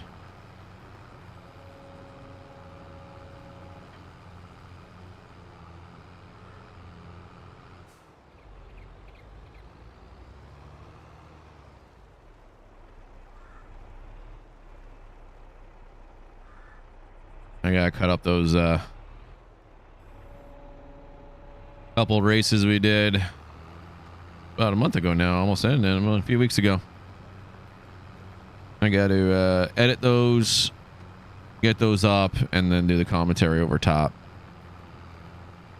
Because we did, I think, 15 or 20-minute races. So that'll be a good, like, 10, 15 minute. I'll, like, skip ahead in certain areas, but it'll be good. Get some race footage up and comments and where I felt I failed, where I felt I could improve, how the race went, especially that Spa. Yeah, we were doing so good on Spa. And then I overtook the one dude. I think it was a GTR. I overtook the blue GTR.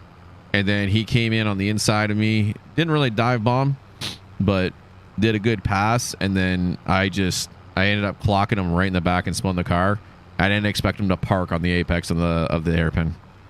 I should have known he was way out of position. He was going to go slower, and I didn't. And I kept my speed going. I clocked him, and because my wheels were turned to the left, I spun right around. That was when we went from 12th. We were started at 16th, I think, in that race, and we got up to like 12th or 11th, and then went right down to last. That was heartbreaking. That was such a good race.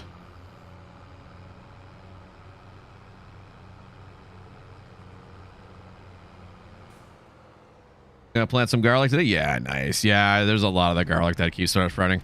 Certain people won't pull it off the shelves. I'm like, there's nothing wrong with garlic. You can use sprouting garlic. There's nothing wrong with it. It's just, you know, people don't want sprouting garlic. They don't want to use it.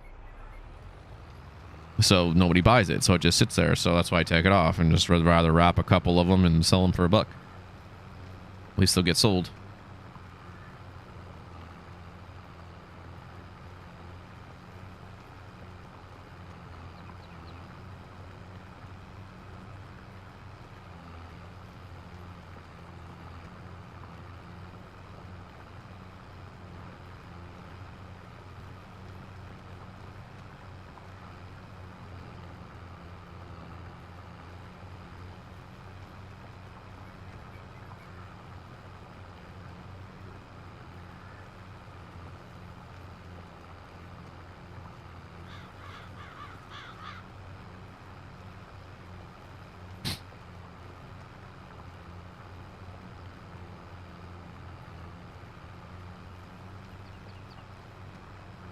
Yeah, it's all grass back there, so it's actually a bit of a slope of a hill.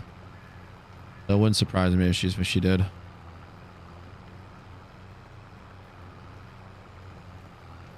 When did it happen? Because I didn't hear anything about it.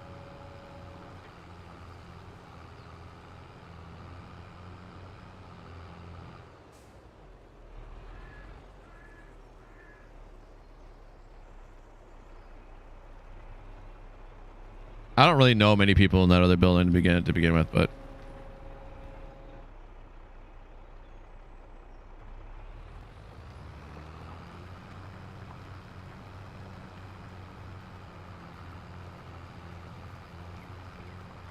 yesterday, that kind of makes sense because I would have heard of it by now. I would have heard. Well, I mean, you told me now, but I would have heard about it by now because you know my sister. She knows everything that goes on in these buildings. And her friend Joanna's over there, so Joanna would know, and that would be eventually where all that would come from.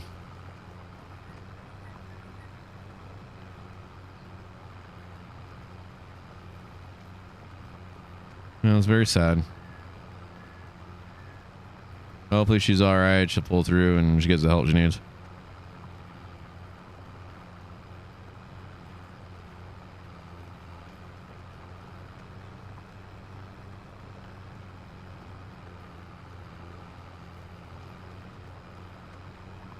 Was it at night or during the day? As I'm trying to think of if I heard when I heard sirens, because I don't really remember. Yesterday's been actually pretty much a blur. I don't remember yesterday that much. That's not that I drank or anything like that. I just don't really have a good recollection of yesterday. I still remember the days that they didn't let the cars drive on the sidewalk, dude. They did it. They weren't supposed to do it. That was when the power was out, or when the power lines were down, right? They weren't allowed to do that and drive through that area there. People just started doing it. And Thomas and some of the other building managers were like, well, people are going to get in trouble for it. But I think so many people ended up doing it that they didn't bother, but they weren't supposed to drive through there at all. They weren't allowed to because it chewed up the grass and all that. It's just like someone had the bright idea to do it. I even thought about it. And then Jid is like, no, don't. Like they've got cameras over there, and anybody that goes through and does stuff like that, like they're going to find them or they're going to get them in trouble. And I'm like, all right, cool. Then, well, we just ended up going to parking over at the church. Right? There's nothing else we knew. So we just parked the car over at the church. And that's what everybody else was supposed to have done. Because apparently that's what the police that were blocking off the area, they said everybody that can't get in there can go and park in the church or whatever, because they're not going to ticket anybody, and if the church complains, they're going to tell them it's because of the power lines, right, in the building. So they were working it out, so they had everybody park, but then everybody started going and doing, going through that part of the lot, and they weren't supposed to, and the building's pretty pissed about it. But like I said, they were talking about doing fines, and we have like the CEO in our building, right? The CEO of the corporation lives here now, and he's pretty upset about it. But I think they just kind of let it go because of exterminating circumstances, and they're gonna do things. But that's why we got like the TV, and there's a camera in the lobby now. I know where it is. Most people don't know where it is. But there's a camera in the lobby. It's hidden. You stayed put that day? Yeah. Well, we had to go out because we had kids, right? Like, we got out because we had to get the kids to daycare and stuff, and everything like that. Like, it was just a normal day for us, pretty much. And yeah, no, we just ended up parking over at the church, and then in the morning we went and got the car and we brought the kids out the side because I don't think we can come in the lot in the morning. I can't remember anymore. It was so long. It was so long ago. It was so soon, but it was so long ago in my mind. When the power line was down. But yeah, so we just did that, and I think by the afternoon we were able to come back in or something like that. And I think I worked that day anyway too. So, or I had it up. I can't remember because I remember Jada parked the car over there because I took the kids in because she was driving that night and we couldn't get in, and so she parked it and then walked over, and then I think in the morning she went and grabbed the car. Because I was working. I can't remember now. I was either working or we were both off, but she went and grabbed it and either brought it in the lot or off to the side. I can't really remember what happened that day. And then we got the kids off to school. He was easy because you can just walk him to school, but it was my daughter to get to daycare, so I'm pretty sure we just parked along the side, and then we got him in that she got him in the van in the side there, and then went, or we were able to get the car in the morning. I can't remember if we were able to bring it in the lot in the morning. I don't remember when they opened up the roadway. Yeah, I know. I walked to work that day. That's right. Well, that was the day it happened. The day it happened, I walked because I asked him if I can go underneath the. I worked in the afternoon or something. I asked if I can walk underneath the power line. They're like, yeah, you can go, kind of thing or whatever, right? And so I walked underneath it. So I'm talking about the next day. I can't remember if I worked the next day or not.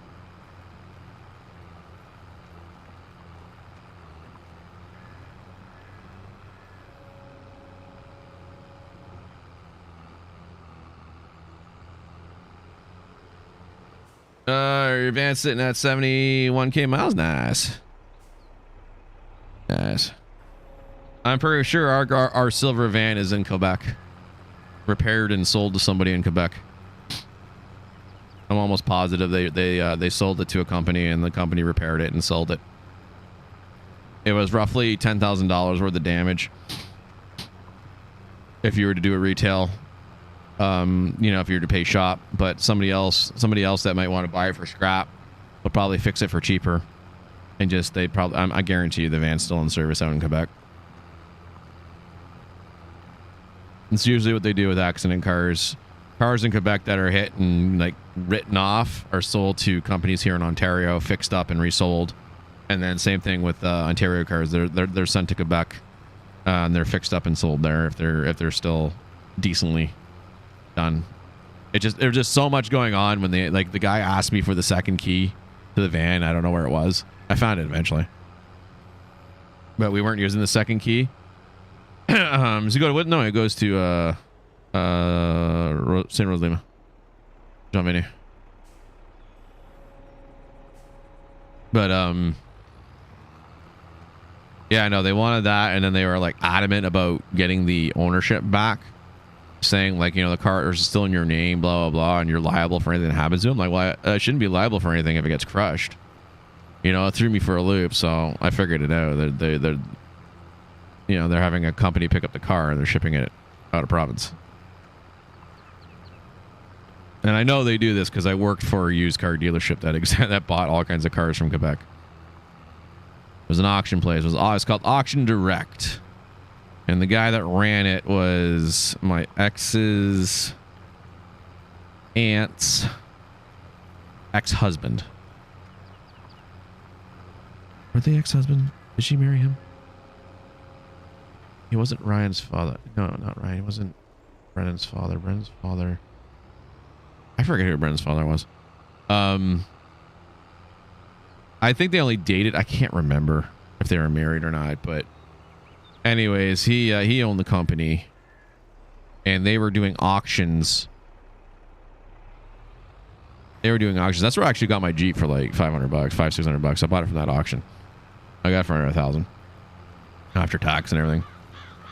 But he was running auctions, and they were actually, the auctions were kind of illegal because he didn't have an auction license, but nobody was really checking it between the government and the cops and all that. Then eventually they got, because they were getting so popular, somebody reported it, and I think it was the Brampton auctions, because the one on Gore Road, they were a huge auction facility, and they were losing customers because people didn't want to drive all the way out to Brampton for it. They were just going to this one in Mississauga. And then when they moved to not North Brampton, but semi-North Brampton, middle of Brampton, it was still closer than the one on Gore Road. I think they complained and found out they didn't have a license, so then they weren't allowed to do the auctions anymore. But they were getting all kinds of cars. I used to do overnight security for a while there at their one dealership in Brampton, and the one guy, God, I can't remember his name now. All he would do is he had his own truck and trailer, and he would drive to Quebec, and he would load up all these cars. And I think he was getting paid $350 or $400 a car, plus a little bit of mileage, which made it worth it for him. And he would just load up the cars, and then he would be back, and he was back there like 2 or 3 times a week with cars. And they're all repaired, but they were all like accident cars. And they'd auction them off down there. They'd get them re-registered in Ontario, fix them in Quebec, register them in Ontario, and then sell them at the auction. My Jeep wasn't an accident truck. It was a trade-in. It was a Dub J, 2001 Dub J V8, beautiful truck. It was just a trade-in, and it needed some safetying. So when I bought it for I think it was like $550 or $560, I can't remember how much I paid for the truck, long time ago. And then it needed about $1,000 to $1,200 in safety. It needed brakes. It needed something else. I don't remember what now. Shoot, I left it up too early. And then she ran for a long time. Then we ended up getting rid of her. It needed probably, when we got rid of her, probably about, I'd say about $2,000 worth of $2,000 worth of maintenance on it. She needed the tie rods in the front done. Needed brakes soonish. The brakes were still good, but she needed brakes soon. We'd already gotten the rears done. The fronts needed to get done. And then I'm trying to think of the shocks needed to get done. I think the front shocks needed to get done, in which case I would have done all 4. So it would have roughly cost me about $2,500 to get her back up. But that's when we had Kylie, and 2 car seats in that back of that Jeep, and then the trunk space was very, very limited. Like, we put like the stroller in the back, that was it. There's no more storage in that truck. So that's when we decided to start looking for a more family-oriented vehicle, and then we came across the van. And so I ended up buying that. And Jada really liked the Caravan because we had rented one earlier that year when we went to her cousin's wedding. Went to her cousin's wedding in Huntsville. And so her mom rented a Caravan, and it was a fully loaded one because it's, rentals, they go the fully loaded one. She fell in love with it, with the space and the ease of getting the kids in and out. And I told her, like I told you, vans are for families. Is exactly what they're for. They do families perfectly. And so that was it. Like, she was sold. She wanted a Caravan from that point on, and then we were able to get that one.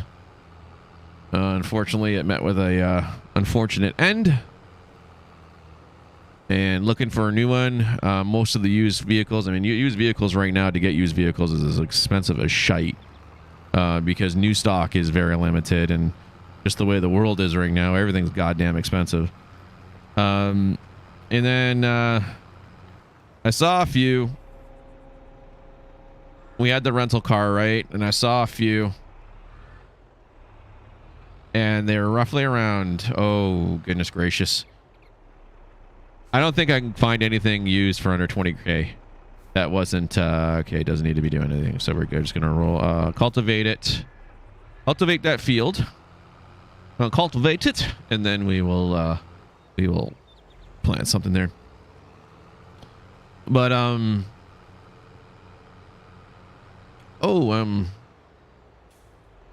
the hell am I? I'm at the shop. I see where I am now.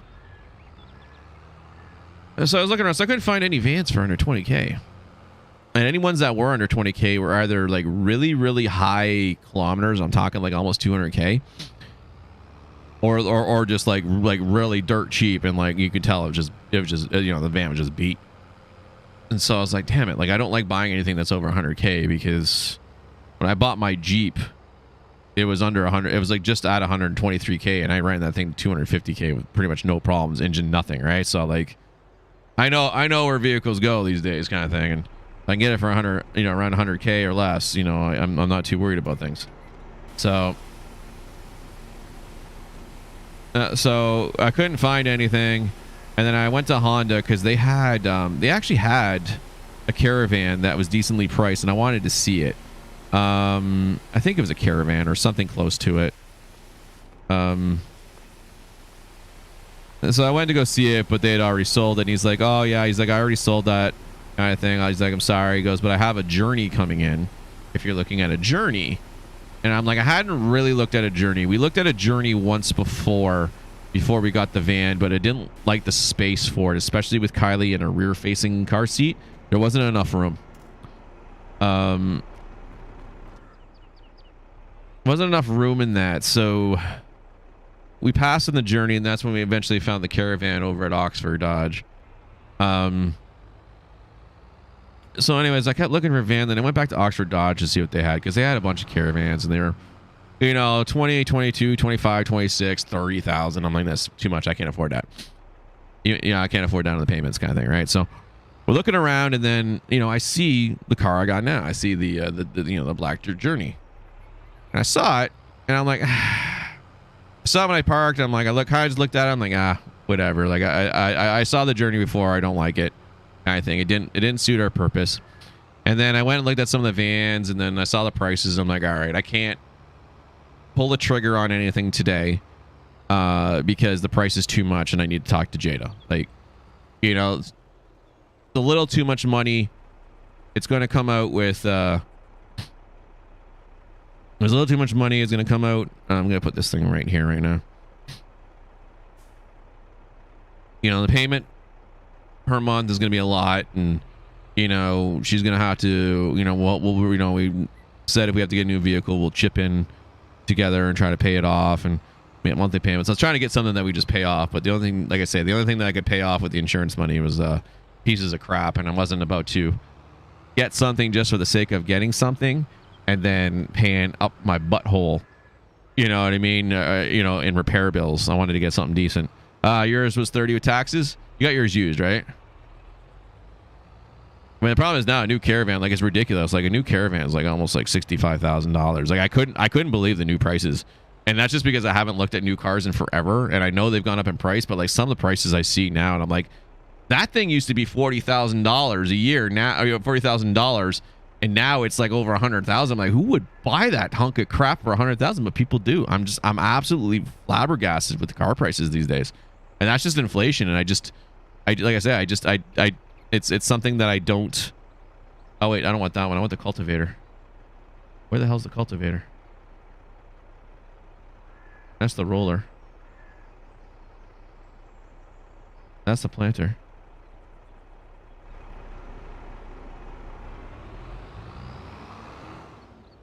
That's the tedder. Oh, there it is right there.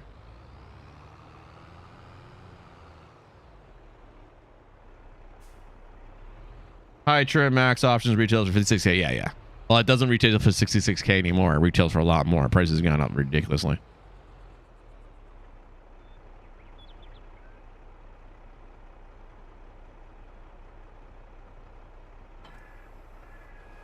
But so anyways, like, I looked around, and then I saw the Journey, but I didn't go see it. And then I looked at the cars, and this is the day I had to give back the rental. I'd already made plans with the rental place and Enterprise that I was going to return at the end of the day because I want to pick up my daughter from daycare. Then I was going to drop it off to him right near the end of the day and drive me back, which is what we did. So I had this last day, which was a Thursday, to go try to find a car, and we were looking like for a week straight for something, right? Because we were hoping actually that, you know, they would fix the van. That's what we were hoping, is that they would fix the van. But they came back and said no, and then they wanted us to return the rental like that day, but Jada was able to work it out to the end of the week for us. So, you know, thankfully she was able to get that done. So that helped out, and so we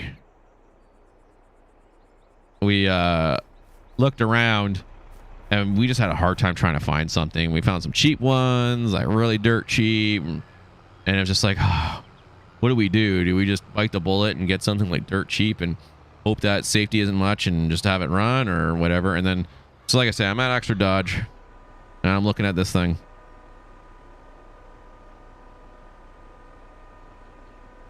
Looking at all the vans. Didn't really see anything I liked. And then... Oops, that's the wrong button. Didn't see anything I liked. And then I got back in the car. And then that Journey is like right in front of me. And I'm like, you know what? I'm going to go take a look at the Journey. Why not? I remember the older one we saw. That it was a base model Journey. I remember it. The space wasn't a lot. I said, but she's not. I'm like, she's not in a rear. She's not in a rear facing car seat anymore. She's forward facing. So I'm like, this might actually work because now I don't have to worry about. It's 2013. So the thing is I didn't have to worry about the rear car seat because what was the problem with the other Journey when we looked at it when she rear facing is there was no room for the passenger where the seat wasn't going to hit the rear facing car seat, which is dangerous. So that's why we passed on the Journey originally, because we found before we got the van, we found a Journey for like what, $8,000. I think it was a 2011. I can't remember now. Maybe it was 2012. You know, this was like 4 years ago. So I didn't, we were like, out, the Journey was out, and then like I say, we found it. So I said, I'm going to take a look at this Journey. So I go inside and ask to go see the Journey. And my salesperson wasn't in today, so they obviously, they'll use whatever salesperson that's there, and then they'll tell your salesperson, they'll give them a bit of commission or whatever it is if they make the sale, and yada yada yada yada yada yada, right? So I go in, he gives me the keys, like, oh yeah, I'll get it ready for you, kind of thing, or whatever. He's like, just give me a couple minutes. He's like, I'll get it cleaned off, I'll have it pulled up the front. You gonna take it for a test drive? I'm like, yeah, I might as well test drive it. He's like, I want to check it out. Pulls up to the front, gives me the keys. I go take a look at it, and these doors, like, they go out straight.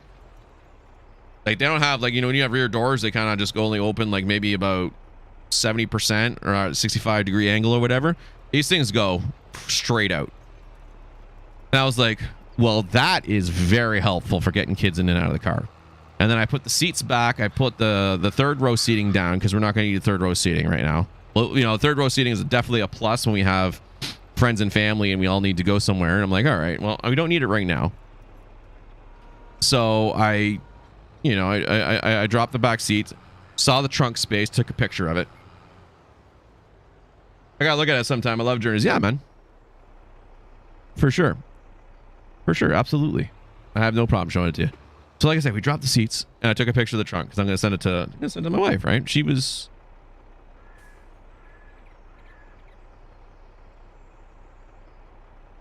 I think she was home. Yeah, I think she was home that day. I think she was sleeping. I can't remember now, but yeah, she was home. So I she couldn't come out though. Why couldn't she come out? I can't remember now. Maybe Kylie was home. I don't remember now, but she couldn't come. I think Kylie was home. I think that was it. I think Kylie was home. She stayed with Kylie while I went and looked at cars. I think that's what it was, and it was a little too cold. It's something like that. So, anyways, I love the way the back doors open. It was perfect. Perfect type of space. And then I pushed the second row seats all the way back, and there's like a massive amount of leg room. And then I got in where I would sit, where I would sit in my car, and I don't have to worry about when she drives, because she drives like right up to the windshield practically. She's short, or she just the way she drives is short. She doesn't stretch her legs out. She has a certain driving position. So I don't have to worry about room that way. So I set the car where I would drive, and I looked where my son would sit, and like, that's still plenty of leg room for him. Tons of leg room for him in his car seat. And I'm like, this is perfect so far, right? And it's leather. It's an interesting color because it's black on the outside. It's like a beige interior, which is really, really neat. It really contrasts nicely. And it's an RT, so it's top of the line Journey. It's got a DVD player. That sold me right away. I was like, I'm probably gonna buy this car now. It's got a DVD player. Now the kids won't annoy me when we go on long trips. All that, right? Just put the DVD in, and there they go. They're occupied. Before you know it, we'll be at the beach or something like that. We don't have to listen to them argue with each other or play. I'm like, perfect. I think this is the vehicle, because we wanted to get a DVD for the van, but the next when we were looking for the van, the other model that we saw was around the same price, but it was like 50,000 more kilometers. It was a year newer kind of thing. And I was just like, nah. Does it have a Hemi? Nah. I don't know if they put Hemis in Journeys. I don't think they did. It's an RT though. It's the same engine as the Caravan. It all the Journey is a smaller Caravan. It's an SUV. It's an SUV Caravan. That's all it is. So the seats work perfectly, the doors were perfect, and the space was perfect, and it had all kinds of features, including heated seats. And I'm like, oh, that's it. My wife's gonna want it. It's got heated seats. It's got butt warmers, and it had a heated steering wheel as well. So I take the car for a test drive. It drives really, really nice. The brakes are good. I'm like, had winter tires on it as well. It was all-wheel drive, which is what I was really looking for, was something that was all-wheel drive, because I feel if the van was all-wheel drive, she wouldn't have gotten in the accident. She may have been able to correct the car in time. I mean, she got cut off, pretty much run off the road, but I feel like maybe if it was all-wheel drive, she would have had a little more control on that puppy. So all-wheel drive is what I was looking for, and that's what this Journey was. And it drove nicely. The sound system, like I say, was fully loaded. Gonna go outside, play the game. Have a good one, bro. All right, man. You have yourself a good one, bro. You have a good one, bro. Take it easy, Darren. Enjoy the rest of your day off, man. We'll see you tomorrow. So, yeah, no, it was just everything was kind of perfect. So then I walked back in, and what the price of it, negotiated it down. They were being really stickly on the price, but I got it to a point where the payments were where I wanted it, because I'd kind of worked out what I could afford between me and my wife and insurance, and we got it close. We're paying about $25 more than I wanted to pay per month on it, but it's working out all right. And it's the funny thing is, like, I got the car, and of course, I've already signed off on it, and I told her, I sent her pictures, and she's like, well, if it's a good car, just get it. We need something, kind of thing, right? Now, we got kind of a bit screwed because the car wasn't ready until like later that week, like until next week, because we got on Thursday and they couldn't have it ready till I think Wednesday or something like that, which is fine. Just meant we had to keep my daughter home for a day or two extra than we wanted to. But paying for the van is $700. Sorry, $400. I was thinking about 2017. Yeah, that's a good price for it. Like I say, we're paying. I'm doing 3 years on it, so we're paying more than I want to pay for it. But it is what it is. You gotta do what you gotta do. And no, the car's worked out really, really well. Jada's enjoying it. She likes the way it drives. She likes the way it handles. She absolutely loves the heated steering wheel, because her hands get cold. So in the winter, it was really nice. And then, of course, her butt warmer she likes. So everything about it was good. And she got a little bit spoiled because we had that RVR that was the rental. And the RVR, I drove an RVR when I was in Halifax. When I went to Nova Scotia for 3 weeks, they gave me an RVR rental through Walmart. So I'd already driven one, and I knew how fast that car heated up, and I knew how fast the butt warmers worked. So the butt warmers in the RVR were almost right away. You turn it on, and within like 30 seconds, your butt was on fire. And this car takes about 2 minutes to really get, fired up and thing. It's just an older element, older style. So 3 years now. Wow, I already had mine for 2. But yeah, no. Oh, my congestion's driving me nuts. No, it worked out really well, and she's enjoyed the car. And you know, we got the we never saw the summer rims on it. And I'm like, oh god, I hope they're like really good rims and not those standard caravan looking rims. And so I brought it in a couple weeks ago to get the tires swapped over. And then when I saw it, man, I had half a chub because those rims are like fire. I'm like, ooh, she looks so good. They were nice and shined up and everything, and it looks so good. I'm like, yeah, baby. I'm happy with it. So I got to bring it to the shop though. I got to get the wheel bearings done on the front. They're starting to make a little noise, so the wheel bearings. The only thing I dislike is chrome. You don't like chrome? Not everyone likes chrome. I do. I've had chrome rims for a while, and then I had like the steel on my Jeeps for forever, and I missed the chrome. My Jetta had chrome, but these wheels on this journey look real nice. They go really good on the black. See, black rims, I agree, but they don't work with all the cars. They don't work with every car. And my car is a black pearl. It's not straight. It's not like a flat black or flat gloss. It's pearl because it's got the white speckling in it. So it's a black pearl coat. So I don't know. It looks really good with the chrome on it.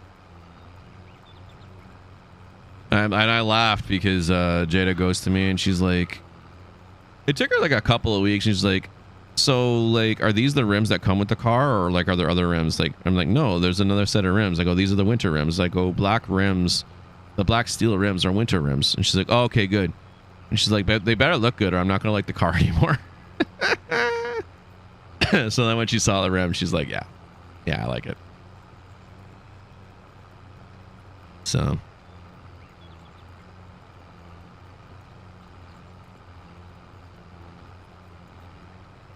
Do you like the rims though? Yeah, no, like I say, for the car, for the journey, those rims match it really well. It makes it look really good. Chrome on every car doesn't work. A lot of people go with chrome because that's like, you know, the industry standard. Oh, you got to get chrome this, chrome that. And some cars it doesn't work. Like the metal, the gray metal or whatever, or the powder coat gray chrome works a lot better. But, you know, people believe that if you don't have chrome, too bad. It doesn't work with every car. Like, I think for the Caravan, it wouldn't have worked if I had these rims like Caravan, because it would have just, you got a silver van and then these bright chrome rims. It would not have worked. The rims that were on the van worked. So that's just this car, like I say, being black, the chrome gives it that huge lift, and it looks really good.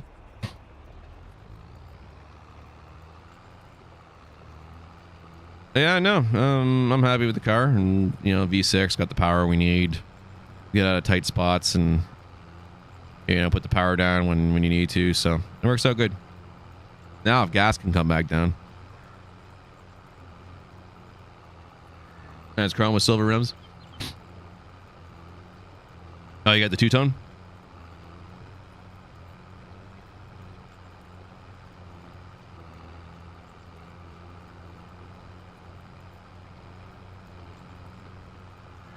God dang it. It's cold. It's kicking my butt.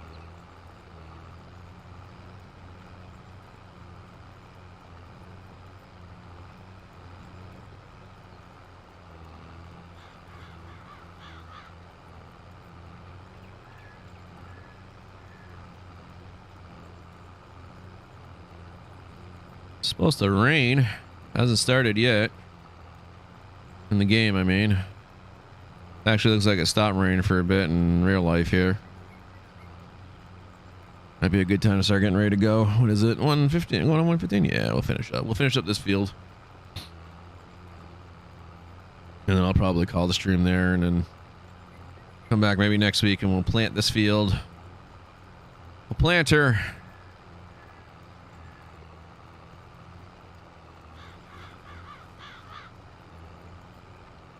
I don't know what I'm going to plant here yet, though.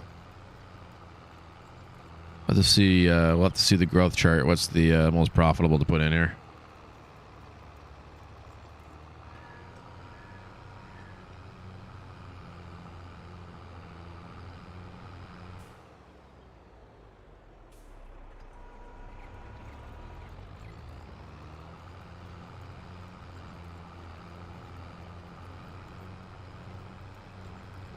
And I'm really enjoying the car. So it's funny, I haven't driven as much as my wife because she was doing her job in St. Thomas, so she's been doing a lot more driving than I have.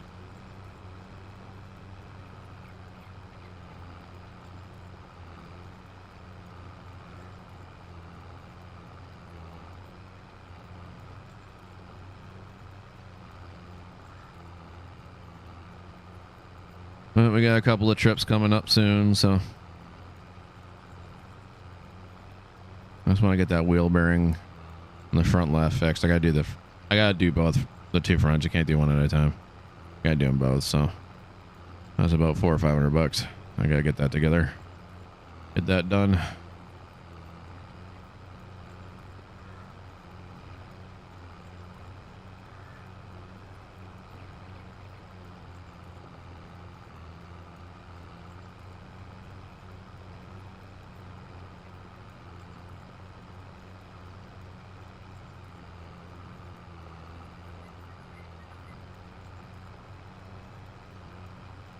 The tires are good too. The summer tires are like almost brand new. So we won't have to replace those tires for a while. And since we'll only be using them in the summer and the spring, they'll last even longer because it's not going through the winter. They're not getting the wear and tear in the winter. And then the winter tires, I think, got a couple of years left on them. I think the tread on them was pretty good. I can't remember what he said the tread was on it. So we're good on tires. That's the one thing when you buy used cars. A lot of times the tires like only got like a year or so left on it. But it looks like the dude that owned this car previously maintained it well, and then I guess just probably decided to buy a new one.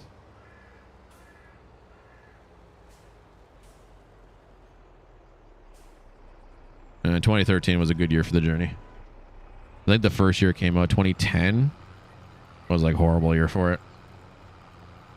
So I never buy cars in the first year that they're out. Any model number that's new model that's come out in the first year, I never buy it. That's usually the most problems. It's the first time they had the design, a new technology in it, whatever it is, there's always problems. They always fix it within the first 2 years. Now, I think the only thing the industry complains about the Journey is it hasn't really changed much over several years. Like, I think the 2022 model or 21 model, whatever the most recent one is, I think it's 22. I think they did do a 22. They just haven't changed much. Like the design of the car hasn't changed. Some of the stuff on the inside hasn't changed. So industry just poops all over it. Well, it's the same car. Well, yeah, that's usually what they do. But when I brought it in to get the tires changed, the one service lady was surprised it was a 2013 because it looked so good. I'm like, yeah, man. She thought it was like a 2016 or a 2017. Like, no, it's 2013.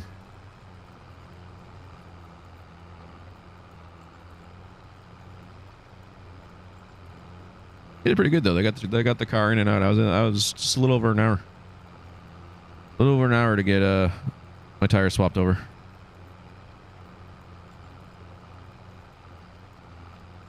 I don't usually go to dealerships. I usually go to private lots and stuff like that. But the tires are stored there, so I had to go to the dealership to do it. And I was surprised. I booked it in, and yeah, they got it done. Last time I did something at a dealership. Hell, I worked for the dealership. That was the funny thing. I didn't work directly for the dealership. I worked for the leasing company across the street. And I brought my car in to get something done on it. And I said, you know, I booked it in with this one dude. I think his name is Curtis. Good guy, but I don't know. His service, it was GM. It was a GM dealership. And I booked it in, and, you know, I booked it in for, I think, 10 a.m. Go in, and I'm sitting there, and I can't remember. I think it was like an oil change, or it was like I think it was an oil. I can't remember what it was. It wasn't a huge amount of service. It was something quick, and I told him I'm waiting for it. So I booked it in at 10. 2.5 hours ago, it's 12:30. I still see my Jeep in the same spot. Like, the hell? And so I go up, and I'm like, you know, are you going to get my truck in soon? He's like, oh yeah, we're going to get it in soon. And I'm like, okay, but I booked it in a time for 10 a.m. He's like, oh, he's like, that 10 a.m. appointment is for you to come see me at 10 a.m. That's not to get the truck in. I'm like, no. I said that, I work with this guy. I said, that's the biggest line of BS I ever heard. I go, if I'm coming here at 10 in the morning and you tell me to be here at 10 in the morning, you're getting that car in close to that time. That's not to check in. No. I said, that's not what an appointment's for. I was like, no, it is, right? And I'm like, I go, we'll see about that. And he didn't know that I am good friends with the owner, John Esplin. So I went right up to John's office, and he saw me go right up to John's office, and I knocked on John's door. And John's like, oh, hey, Chris, how's it going? I was like, listen, I'm good. Hey, John, I don't want to bother you. I know you're a busy man. I got a question for you. And he's like, yeah. And he says, come on in. And I tell him. And he agreed with me. He's like, no. He's like, if you call somebody and you make an appointment to go see the service tech at 10, and you tell them what it's for, kind of thing, right? And they tell you to come see them at 10 o'clock on this day, they're supposed to get the car in. So then John comes out, and Curtis is like, we're getting the truck in now. And he's like, John's like, that's not even what I asked you to do. He's like, and he said, like, what is this that you told him? You know what I mean? Kind of thing. And he said, well, this and that. You know, he goes, oh, yeah, he made an appointment for 10, you know, to come and where. And I told him that's what he said to me. He's like, no, that's not how we operate here. He says, if someone's coming in and you make an appointment to come see them at 10 o'clock in the morning, he's like, you know, and he tells you he's going to wait for the car, even over the phone. When you make the expectation, as he said, of the company is to make sure that that car goes in very quickly to see a tech. He's like, if you don't have the tech to do it, then why are you telling him to come that day at 10? Why didn't he come tomorrow or the next day? Like, you need to have available techs, right? And so it led to a whole change in the department eventually. And then Curtis was a little hissy at me for a while. Like, we went by name Kurt. His full name was Kurt, but he got a little pissy at me for a bit, but then he kind of let it go because he realized, like, he was just going by what his manager said. And unfortunately, Kurt, oh man, I feel real bad for him though. He ended up having a stroke. This is a young dude. He had a stroke and he was like not even 30. 29 or 30, like 29 or 30, somewhere around there. He had a stroke and he was gone for like a number of months. When he came back, he was not the same. The stroke affected him. Like, he wasn't walking normally like he was before, and he couldn't talk normally. Like, and you look in his face, like, that fierceness and that person he was before was gone. Wiped out by the stroke. Nearly died from it. And it was heartbreaking to see. And, you know, he returned to his job, and, you know, he was like the lead service tech. He was one of the lead guys, but he wasn't the overall manager. And it was tough to see him like that again. And a lot of people, like, same thing, and they talk about him and be like, wow, like, he's changed. It's just really, really sad. Really sad to see. But, like, I never treated him any differently. And, you know, like I say, before the stroke, it kind of, like, not really forgiven me, but, like, kind of just like, you know, oh yeah, you know, it's whatever, it's water under the bridge kind of thing, you know, because, like I say, I was right. And the only reason I went to John is because Scott wasn't there. I would have went right to Scott, but Scott was off. Scott Esplin was gone. I was good friends with Scott Esplin too. I knew Scott better than John. John was a little more and John was the older brother, and he's the one that took over the business, and Scott was kind of like the younger brother, and he was the one that did all the other crap around the dealership that nobody else wanted to do. He's the brother that took charge of all the stuff nobody else wanted to do. And their father, Stu, he had a rough time. His wife, God, I don't remember her name off the top of my head now. She had gotten real sick at one point, and I don't remember if it's cancer or something else, but she nearly died.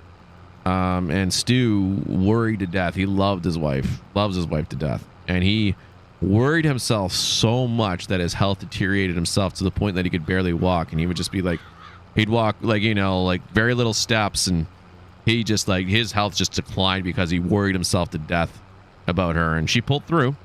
And like I say, he just, his life never was really the same. His health wasn't the same. And he'd still come in. He'd still come into the office. He'd had the office over at Leasemaster, and he liked his office over there compared to the over at the dealership. He didn't want to be over at the dealership anymore, and he would cross that bloody Blur Street. My God, I got scared for him because he could barely walk. He couldn't run. And here he is crossing one of the busiest streets. Like, my God, I'm surprised he didn't get smoked by a car. But he'd still come to the office once, twice a week, climb up the stairs, and he'd have to take it really easily up the stairs, and then he'd sit in his office and make his phone calls. I remember I had to go all the way to Oshawa to go pick up his new Cadillac. That's what they did with GM dealers. Guys that own GM dealerships, they got new cars every year, so I had to go pick up his Caddy. That was fun. It was a nice car. Car was huge boat. It was like an Eldorado or whatever. Like, man, you're giving Stu this big ass car. I can barely see over the steering wheel. But man, he was a trooper. He loved it. Went and got that for him. I had to go return John's Porsche. John had a Porsche that he leased. I had to go return that. That was fun. That was a fun drive. 911 Carrera. Beautiful car.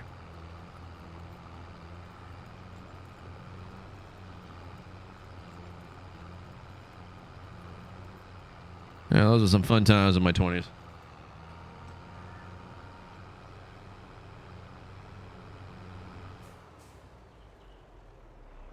I remember it was hard. They didn't want me driving certain cars, and it was because the previous lot jockey, he grabbed, he had taken the Subaru when he was told not to.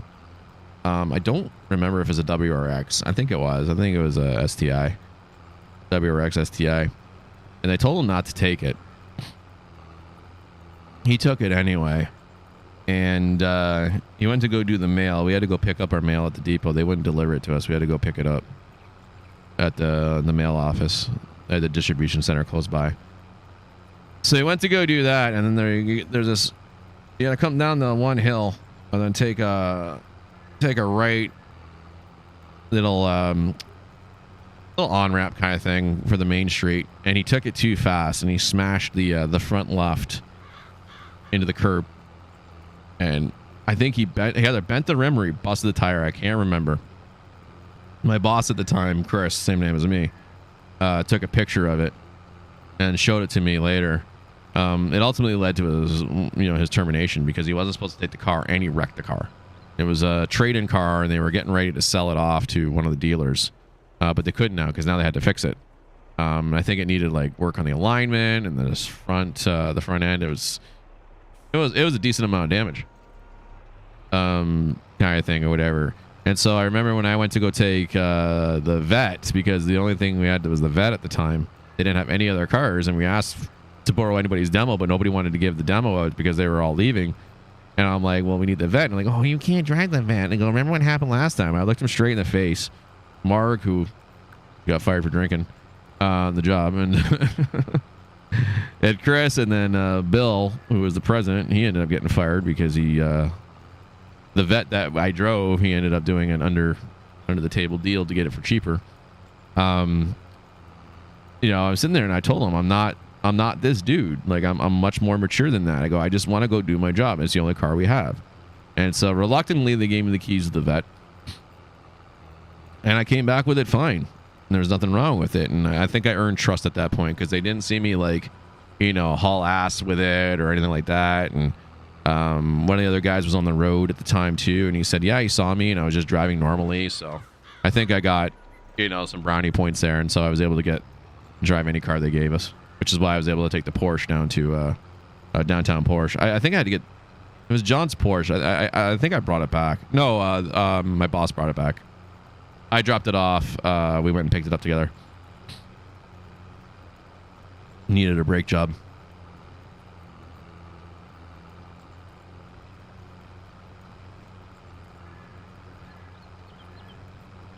I always wonder why John drove the Porsche though. He was given oh wait, maybe he didn't get a caddy too. No, maybe they only gave him one.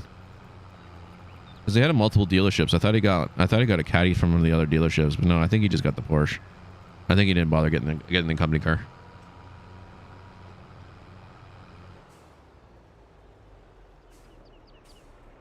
Yeah, the S1s own a lot of dealerships in Toronto. Humberview Motor Group. That's the name of the company. Humberview Motor Group. And they used to own this leasing company called Leasemaster National. And then the hockey player for the Calgary Flames, Jim Paplinski, married one of Stu Esplin's daughters. And so as a wedding gift, gave him Leasemaster National. And that's where I worked. I worked for them. And that's where Stu would keep his office up there in that building. He'd cross the street from Humberview Motors, which was across the street.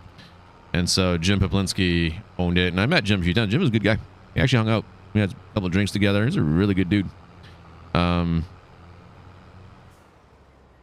But he had the lease company in Toronto, and then he had one in Calgary. I can't remember if we had one in Edmonton as well. I can't remember if he expanded to Edmonton. I know he had it in Calgary, and they had one out there. And then eventually they sold LeaseMaster. No, they didn't. What did they do with it? No, they did sell it. They sold it off to another investment company, and then they rolled everything into GMAC. Whatever business they had, they rolled into GMAC because GM wanted their leasing company to take over. They didn't want us to do an external for everything. So, like when we did GM cars, we had to do it through GMAC, and then went through LeaseMaster National for a small surcharge. But we were all make leasing company, so we were leasing out Ferraris and Corvettes and Mazdas, any car anybody wanted. It went through LeaseMaster National. We had a pretty good. We had a pretty good thing. We had one customer named Harry Buttman. That was pretty funny. Remember his file. But yeah, I think they wanted to sell LeaseMaster, so they ended up selling. I'm not sure what Jim's doing now. I'm sure he's got some other business. I mean, he had it made. He made a lot of money in hockey. Had a ring. He won the Stanley Cup with the Calgary Flames. So he had his ring. Actually wore it and gave it to me to wear for a little bit to try on. His knee was heavy as hell. Okay, doesn't need to be rolled. We need to fertilize it, but we're going to do that tomorrow. Not tomorrow, sorry, next week. Let's get this puppy back here. Let's hold her up.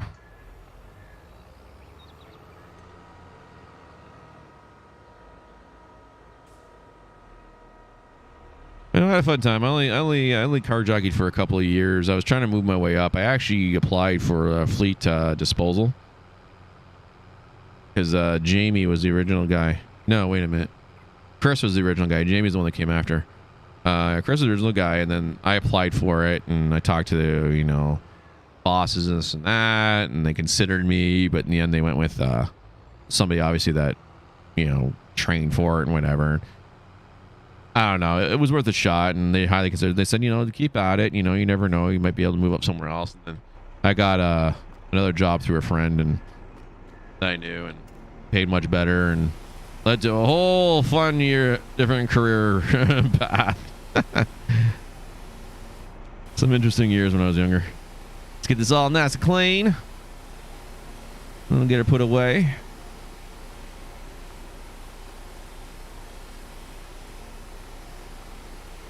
Get all that dirt off, all that poop off.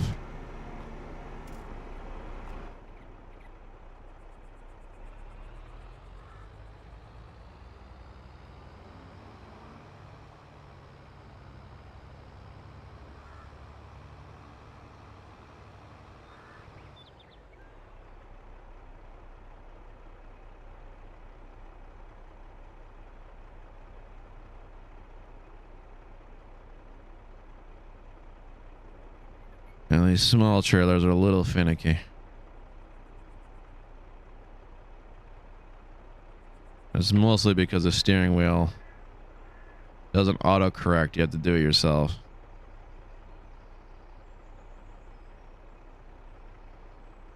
There we go. Up her right there.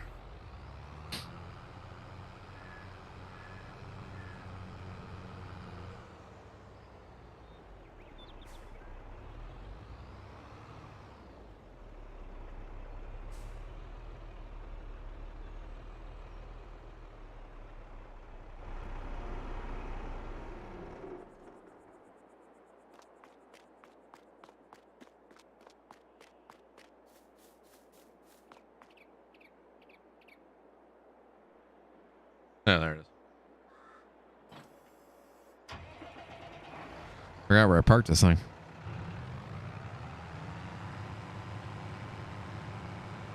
Leave those wood chips there. I'm gonna find a place to dump it. I just don't know where to dump it. I'm gonna dump it where I figure it in a place, and then I'll get the bales made once I figure out how to do that.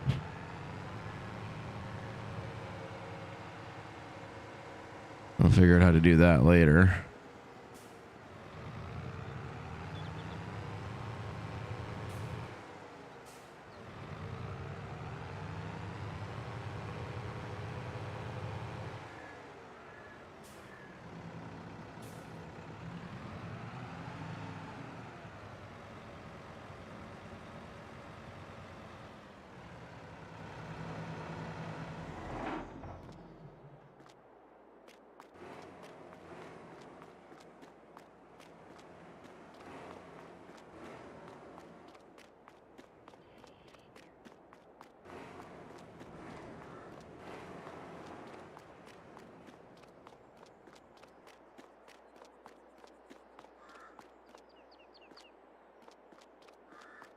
Yeah, right by the door later.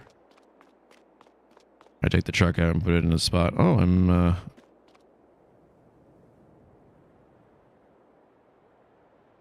where the hell did I leave that?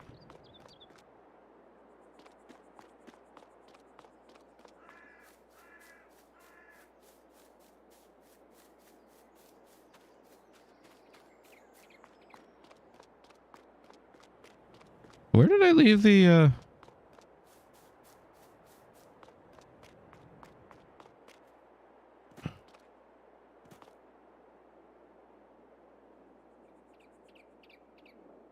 I forget what the hell goes in there.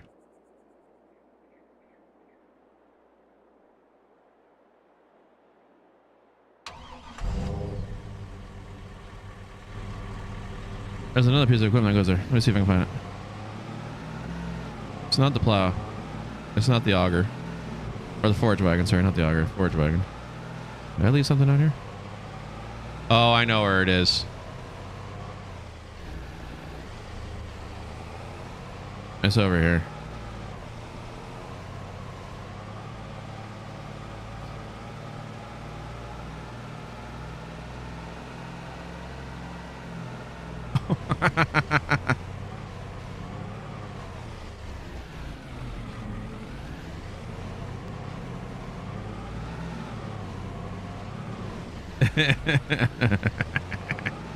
There's this puppy raider.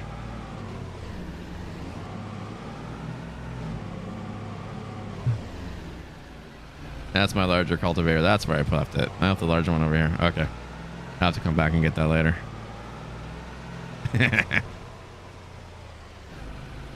Couple of dents on this pickup. Why not? All right. Oh, that sign's gone. Oh, are you serious? That little hill. That little small hill. Maybe tip. That's funny.